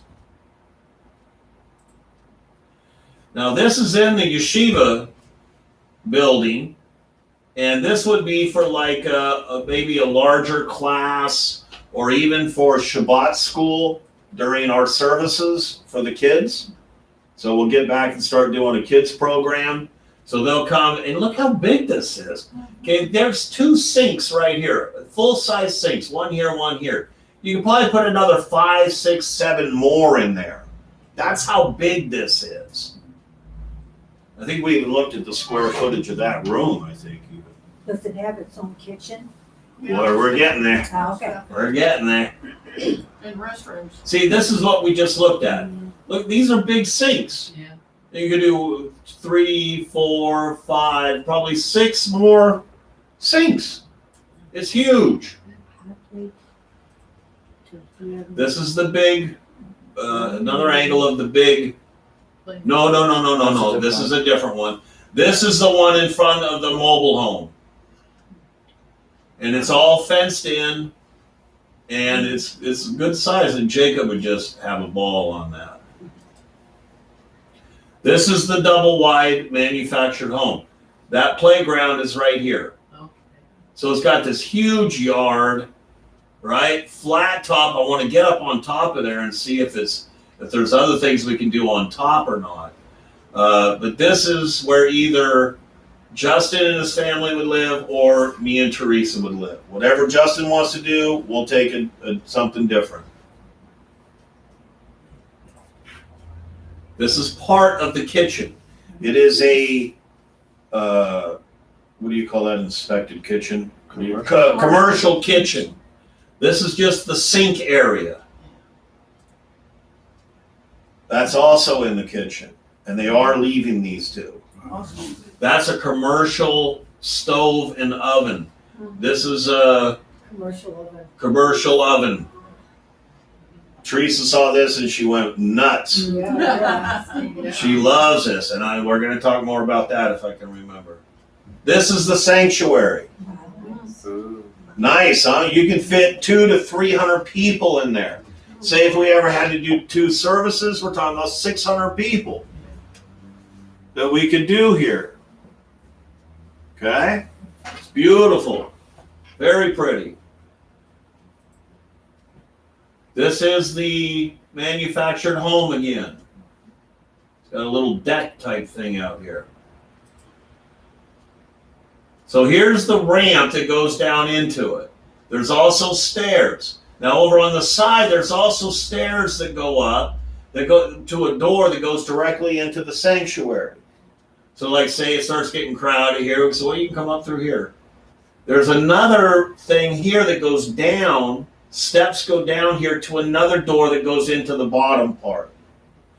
There are speakers along the outside of this, as well as cameras. Big speakers. So like it'll be like, get over here, we're starting service. You know? And tell everybody. Somebody's messing around out there. You better watch Hey, out. knock it Let off. the dog loose. That's right. That's right.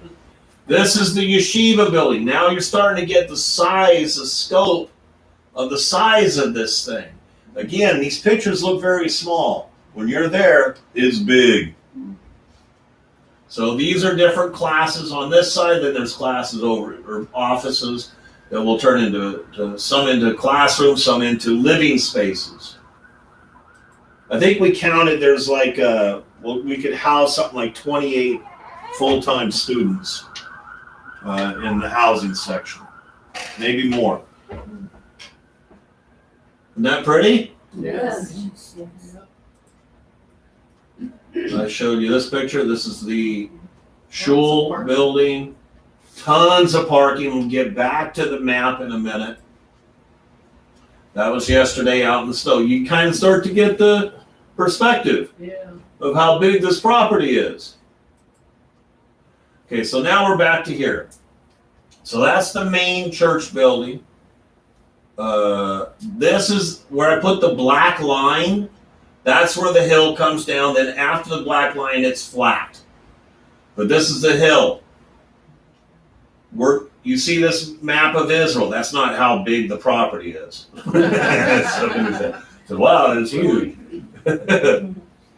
We're going to do the walk to Bethlehem. And it's going to have a lot of similarities in that video we watched this morning. It's going to be very similar to that. It's going to be better, and it's going to have some differences. But we're going to kind of incorporate the walk to Bethlehem with some of the ideas from the Nazareth village. So this all back here will be terraced. That's why I wanted you to pay close attention to the terracing in the video, because that's what we're going to do. We're going to grow all our own vegetables, all our own fruits. Eventually, this entire place will be self-supportive. That's a goal.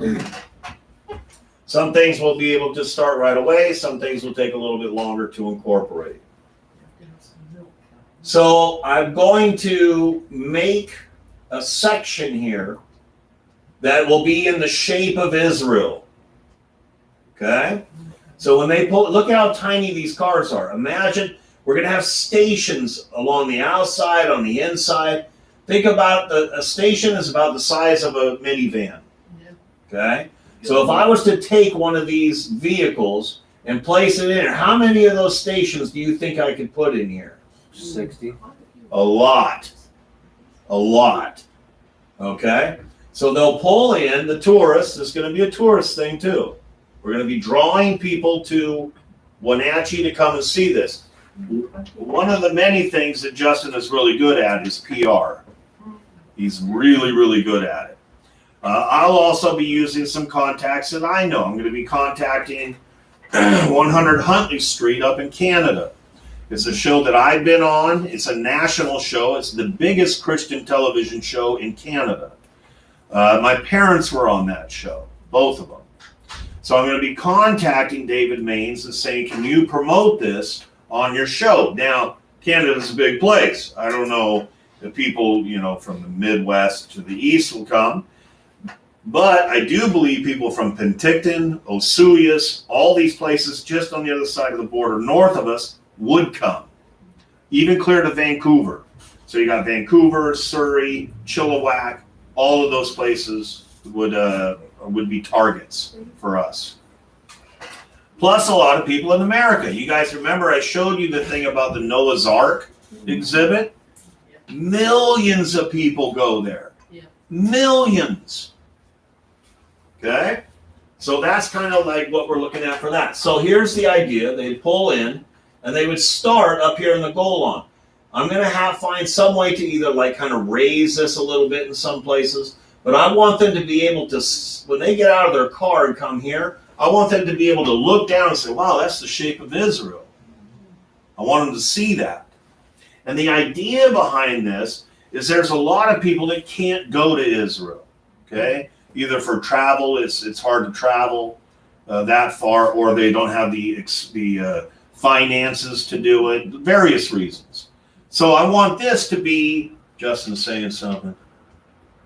Okay, the modular building is over 900 square feet. That's good size. I mean, isn't this like 500 square feet? I think the two together is 1,000. Something like that, yeah. So it's good size. This? Yeah, this I believe is 500 square feet, if I remember right. I think that's what they told us. That's learning. So I want people that can't go to Israel that this would be the next best thing. Okay? And you noticed how that speaker, he was giving some doctrine in there. He was teaching some doctrine. He was teaching them things about the Bible that they're not learning back in their churches. Yeah. It's a very non-confrontational way to do that. Nobody there was like, heretic! Yeah. Right? Whereas if those same people would have heard that in this spot, they'd have walked out the door. Like how I said, Yeshua wasn't just a carpenter. Right, right. They'd be like, what? That's not what my Bible says. But in that kind of environment, they can hear it. It's remarkable. It's like when I do the Hebrew classes. As long as I don't say it's church or something, I can say pretty much anything I want. They're like, oh, that's interesting. Yeah. It's crazy. It's just the not American because it's everywhere. It's the psychological. It's in the psyche. Okay, so they'll come first to the goal line, and we're going to have stations. I don't know if we'll do them clear down to here because this is all desert area in Israel. But we'll have stations all along here. So they'll go to the goal line. We'll explain some political things. This is what's happening in Israel. The goal line is a contested area. There's a lot of terrorism that happens up there, because most of the people that come here will have a heart for Israel. Yeah.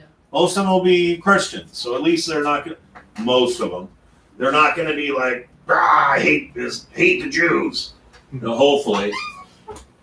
So we'll explain some things there. Then they will walk down to the Galilee, and we will dig out a section there, like a pond, and we will stock it. I know a place, at least I used to. I have to go back and check and make sure it's still there.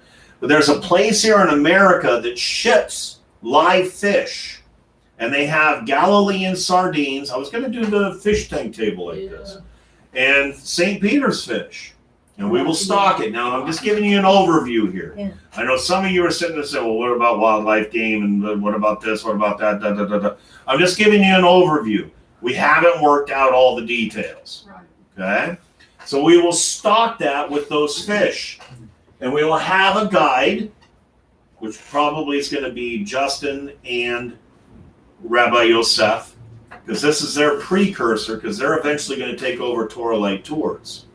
This will be their practice to do that on a much smaller scale. When they go to Israel, it'll be life size.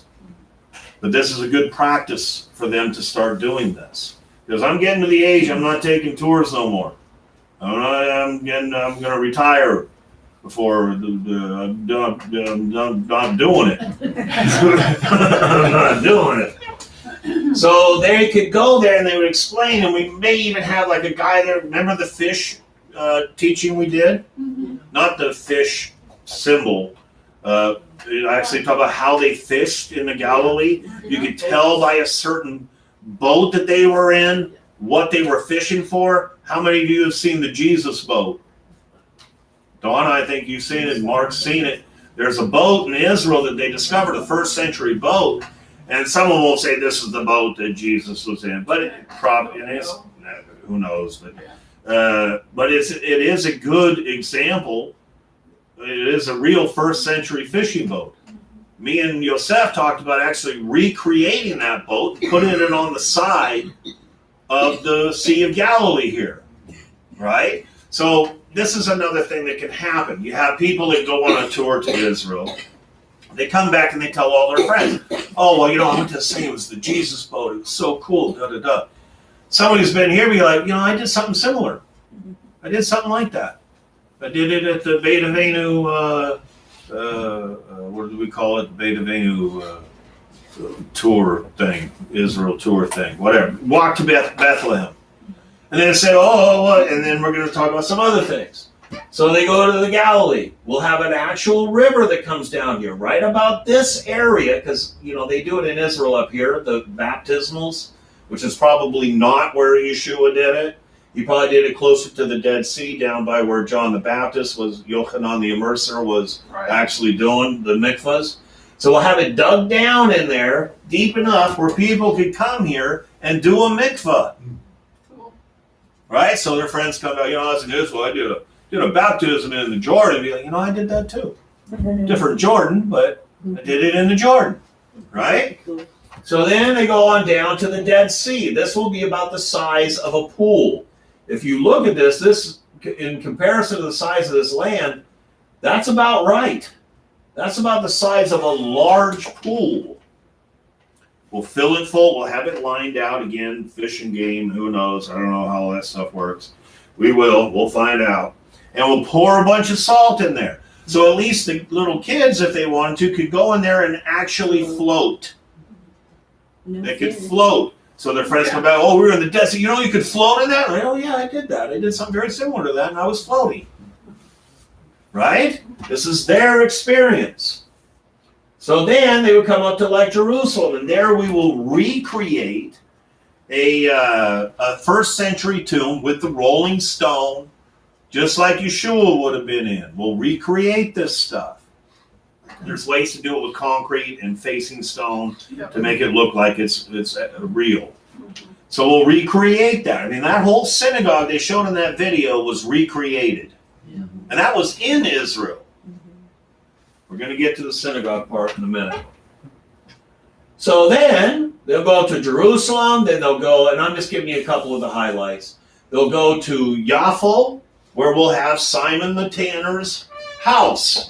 And we'll have it just like he did in the first century. They'll see how they tanned and all they'll do, just like the guide was shown there, but for Simon the Tanner's house, where Peter saw the sheet come down, and we can explain. If you read later on in the verse, it actually says this is about a man, not about food. Next station! Trying to just get that in there. You know what I mean? We can use this as a teaching tool.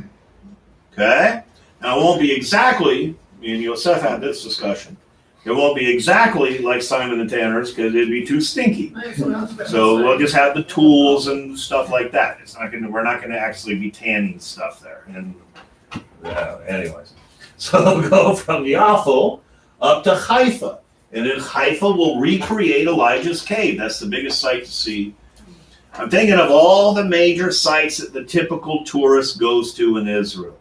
So when their friends come back from their trip in Israel, this isn't to discourage people from actually going to Israel. It's for those who can't go, and also who might even get more information from us than they would actually get on their tour if they actually went to Israel with some other group. So, and then they come back to the Golan. So like I say, we'll have many, many stations here with many different explanations. We don't want to make it too long, too boring. We're thinking like an hour to 2 hours. They were able to go through the whole thing and so forth. Now, what about all this space? Parking lot. Well, look at the park. We got tons of parking. Yeah. All the way down here. All the way down here. This is space that we can use. So there will be two major things. There could be other stuff, but there's two major things that are going to be here. Now let's see if I can now see we're out of that. There we go. Yeah, Bowling yeah. We're going to have to put a bowling alley. And we'll have our own bowling alley. That's funny. Let me see if I can get to the picture. forgot what I was looking If for. we get as many people, tourists coming to our site, that might be parking. That's not it. What was I doing? Those are just the pictures you sent me. But what was I? Oh, so I want to go back to where I was, To that hill. to the other one. So that was with The terracing. Kelly, I think. And I should be able to just pick it out. Yeah, you wanna stop That's not where it. somebody is grinding up Where is it? olives for olive oil, you gotta have a place for the trees. Oh, it's still on Yosef. That's why. Okay, I got to go back here. There's that. There's that. Great grind. Here it is. Over in that section, one of the things that will be there will be this. Now, I'll be buying, if we get that property, the next day I'm buying this. Okay? So what it is a nomad tent. Oh, come on. And this is a real one. This is made from camel hair and goat hair, just like they were really made. This is basically, to this day, the Bedouin use this kind of tent. It is a Bedouin tent. That's cool. So you might remember the class that I did, and I explained about how these tents work. Like in this site, these things would come down. They have a thing that comes down. The kids would live over here. This was basically the living room, and then the parents were over here. Now sometimes they'd have this one down, and this one down, and this one up. And this is where they would sit. This is probably where Abraham would have been sitting when he saw the three messengers come towards him. Okay? You also might remember in the Paleo Hebrew class, this is one of the reasons why it's so important to understand Paleo Hebrew. Okay? One of the reasons that I explain that is because the letter Bet has a lot to do with how the tents were set up. You guys remember that class? Yep. So it's very important knowing that stuff. So we can take them to this tent. That's going to be in one section. Those of you who have been to Israel, some of you may have gone to the Good Samaritan Inn. Did any of you go to that when you were there? Okay, next to the Good Samaritan Inn, it's a very popular destination. You know, you can't go in 1, 2, 3 tours. You're not going to go to all these places. There's just so many of them. Right? Even our tours, we don't get to all the spots. But this is, Where was the Good Samaritan? it's on the way when you're going down towards Jericho. Okay. It's on that road. Remember that steep road? It's on that road. It's off to the right. Oh, okay. Next to the Good Samaritan, it's not the Good Samaritan Inn. They call it that. It's similar and blah, blah, blah. But next to that, they have one of these tents. And everybody that goes there, they go to the Good Samaritan Inn, then they take them next door, and there's a guy in there that explains the tent. While they're in our tent, they will be served Mediterranean coffee. Real Mediterranean coffee. Just like they do at the Good Samaritan Inn. Yeah. No, they don't have to drink it. Drink this! But they'll be served it. Okay? So somebody comes back from me, yeah, we went to the Good Samaritan Inn, we even had Turkish coffee. Oh yeah, I did that too. In East Wenatchee. In East Wenatchee, absolutely. Okay, now I gotta get back to the other picture, which was Yosef's. Where's Yosef's? Okay, hang on. You just click on your messages, there'll be a list of the last people that messaged you. There's Yosef. Back to the map. Here it is. Okay, sorry for the jerkiness of the whole thing. So, that's where the tent will go. Next to that, in time, because this is going to be much more, and I believe this is going to generate a lot of revenue. A lot of revenue. We can charge $20 a head for this. It's going to be really nice. It's going to be very nice, very professional. But in time, next to that, we are going to build an example of a first century synagogue. Okay? We will be using it, at least the top part, or maybe just the bottom part, one part of it, as a cafe. Okay? And Teresa will be doing the cooking. Yay. for this. And one of the main things they'll be able to order there is St. Peter's fish. We'll have them in our Sea of Galilee. We'll be able to fish them ourselves. Say, yes, they were fished. Again, I don't know what the codes are and all that. I'm just saying the plan. So say, here's St. Peter. One of the main things, Mark, when you went to this, did you go to the Galilee and eat St. Peter's fish? I did. You did? Most people do. Most people do. That's one of the big things they do in the Galil. They go and they have the St. Peter's fish. This will be an added cost for the tourists to come. If you want to have St. Peter's fish, you can order that. Teresa has a professional kitchen there that she can use, right? She would love doing this. So we've actually already talked about it. She's very, very excited. So she can have a little business doing this stuff. Let the people catch their own fish. Yeah, well, I don't know. I think in order for that to happen, they have to have a fishing license, even though it's on private. I don't know. We'll figure out the details. Just kidding. So in that synagogue, we'll have wheelchair access to the roof. So the people that can't, and this will all have wheelchair access, but maybe somebody doesn't want to go and do all that. They can go onto the roof, have their food or coffee, whatever they want to have, and they'll be able to look down on this. And we can even have a guide, another guide, that can point out, well, see this here? That's the Sea of Galilee. That's where Yeshua walked on the water, da-da-da. And then if you look right over here, that's where the Dead Sea is. If you look over there, and they have their grandkids swimming in the Dead Sea, and we have to have a disclaimer, just like we do in Israel. If you want to go in the Dead Sea and float, we'll have a little shower to the side.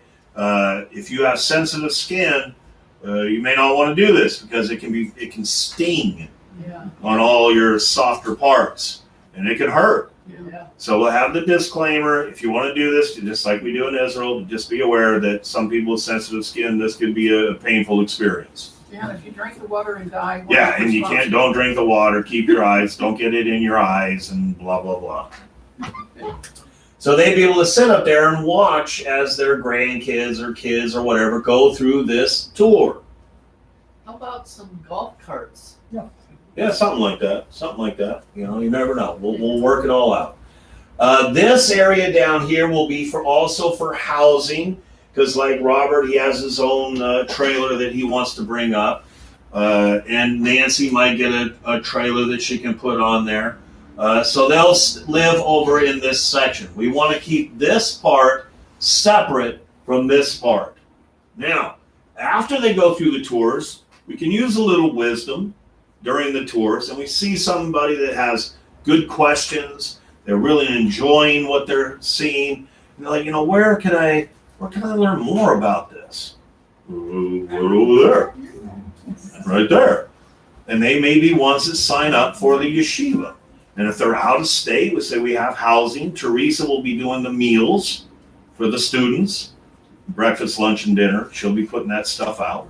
Also for some of the staff that want to.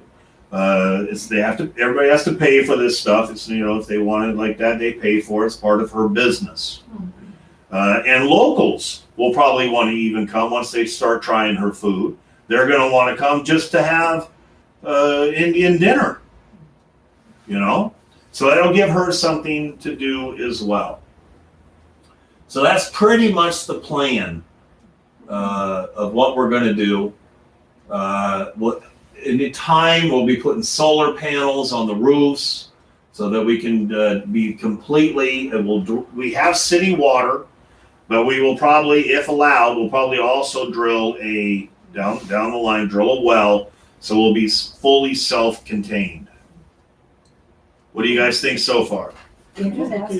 Good. Okay, that's all I got for you. It's already noon. That concludes our time. Let's stand for the benediction. Are you going to plant any olive trees? Olive trees probably won't survive here. No, So they one won't. of the trees that Unless you would had a survive. What's that? Unless you had a greenhouse. Well, we could always do a greenhouse. Like I say, this land is huge. But what we would probably plant on the outside and not on the terrace itself, but at the bottom of the terrace, is Lebanese cedars. Because those do grow in this zone. Yes. And that's the kind of tree that was used, the kind of wood that was used on the temple. Right. So we can make that connection. I want some of those trees. Yeah, there's something. There's something. All right, where am I? Those are the ones I was asking you about when you were in Israel, the tall, skinny Right. ones that are really, Yeah, those aren't the Lebanese cedars. The Lebanese cedars kind of go up and then they have these big okay. branches. Well, there was, yeah, Okay. the other cedars. Okay. Yeah, there's other cedars. There's other cedars there. Baruch atah Adonai Eloheinu ve'Elohei Abuseinu Elohei Avraham Elohei Yitzhak ve'Elohei Yaakov Hoel Hagedol Hagibor v'Hanaro El Elyon Gomel Chasodim Tovim ve'Konei Hakol ve'Zocher Chastei Avot Umevi Goel Lifnei V'Nehem Lema'an Shmo V'Ahavo. Blessed are you, Hashem, our God, and the God of our forefathers, the God of Abraham, the God of Isaac, and the God of Jacob, the great, mighty, and awesome God, the supreme God, who bestows beneficial kindnesses and creates everything, who recalls the kindnesses of the patriarchs and brings the Redeemer to their children's children, for his name's sake, with love. Amen. Oh, we got bread, I think. I think you made it yesterday. Baruch atah Adonai Eloheinu melech haolam hamotzi lechem min haaretz. Amen. Justin had a few things on here. Let me see. He says Rabbi's going to get the modular home. This will be advertising our yeshiva, our synagogue, and our tours. Because people say, "Wow, I might get excited seeing this," and then so you know what? I want to go to Israel. Right. Justin raised 500 visitors in a summer is $35,000 of revenue. I'm also going to put some generators. We'll put some generators on the land. And they're not charges. Let me rephrase that. We won't be charging. This is all under the non-profit organization, so it will be a donation of $20. A what? A tithe? No. For entrance, admissions. And Cody will probably do the fishing. That's probably all right. Thank you for being here. I hope you have a wonderful Shabbat. Shabbat Shalom. Shabbat Shalom.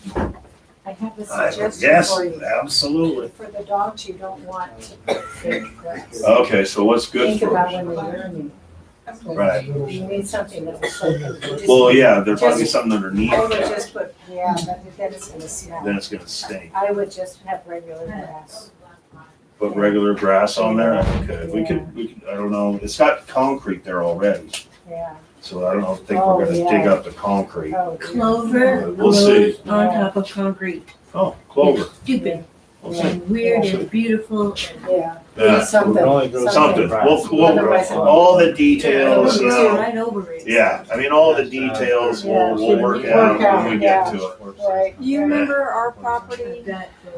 It's been a long time since you've been there. I remember. That's Yeah, 5.6 there's probably a acres. crack there. So that's a little different shape. Different shape, but still space is space. Yes, you can put, I think, Sometimes 2 you get the football kind that makes them fields. tiny little That's purple good size. flowers. Yeah, no, Good you're size. doing it. Probably the size of a football. So is the entrance like from the road down? So this guy's way down. Okay, Comes down to probably like here, okay. and that would be Rock Island Road. And So then it's a long way. If Jacob got out, it'd be a long way for you him can to get always to the put in a road. gate, Yeah, and you put in. know, Well, he's fenced in. He's fenced in, but yeah, you could put a gate here as just so well. that, you know, if people are coming, they Right. know, oh, it's only Monday to Friday certain Right. times, and then when the gates are It's a good open. idea. Have Good a, idea. I don't know how you have like a guard that they have to pay to get in. You know how they do Yeah, that I at know parks? what you mean. Yeah, And they yeah. It's a have the theme. It's little- basically a theme park. Yeah, but I mean, even at, there was a park Tribunal. down in Wenatchee where Well, you it just didn't say tribunal. get your Part V and Something you like pull Right. into the office and then you would pay and We'll have drive the in. Moses roller coaster here. Yeah. Yeah. I think people will like it. I do. Well, Yeah.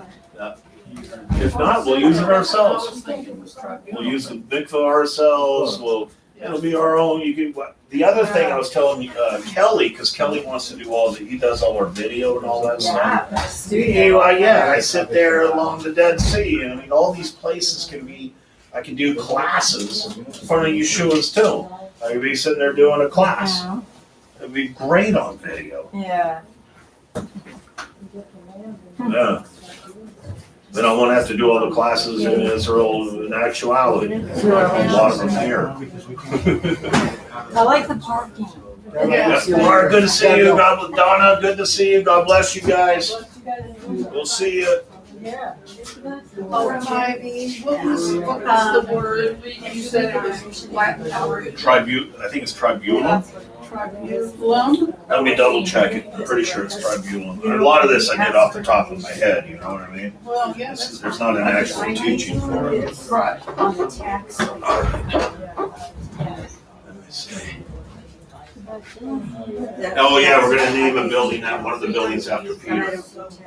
It'll be the Boulevard building. Oh, Yeah, isn't that cool? On the same account. Let me look it up. Give me a second here. Where is that? Oh, we gotta get that out of here. Is there another one? So that's this one, right? Yeah, so, okay. Yeah, that's that one. So Okay. we wouldn't have room for, I think that was it. for Shiloh. There's a lot, but like I said, this is just an overview. It's, a lot of detail. We could do a thing on Shiloh. Absolutely. I'm sure we would. We could even do the outline, like they have in Shiloh, where the stones were for the outline for that. And the tent will include some things about the Mishkan, tent and meeting. So that'll be part of the discussion. And I think it's tribulum. But I'm right behind It's her. called a donation, yeah. Well, then I It's can just called a just afford donation, yeah. Right But in it front is of not me. something. Images, I'm gonna show a Okay. couple of other ones All right. that I don't really want to. Money mine. This. Yeah, tribulation. That all part I know I'm right about. I just wonder if I got Greek word ellipsis, pressure, a tribulum. Yes, that's correct. It's Latin. It is Latin. Tribulum. It's Latin. I double checked it. Tribulum. Huh? Tribulum. Tribulum. Tribunal. I wouldn't know Thing. about that. When you said that, I was thinking tribunal. Yeah, tribunal's different. Right. Yeah. But I You mean, let it similar sound like word. something we get. I was close. I said tribunum is tribulum. There's an L instead of an N. Yeah. Tribulum.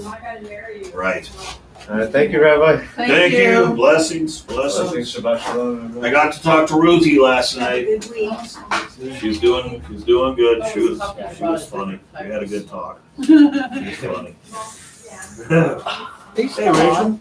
Are you still alive? The blue Yeah, you light's want me to cut it off?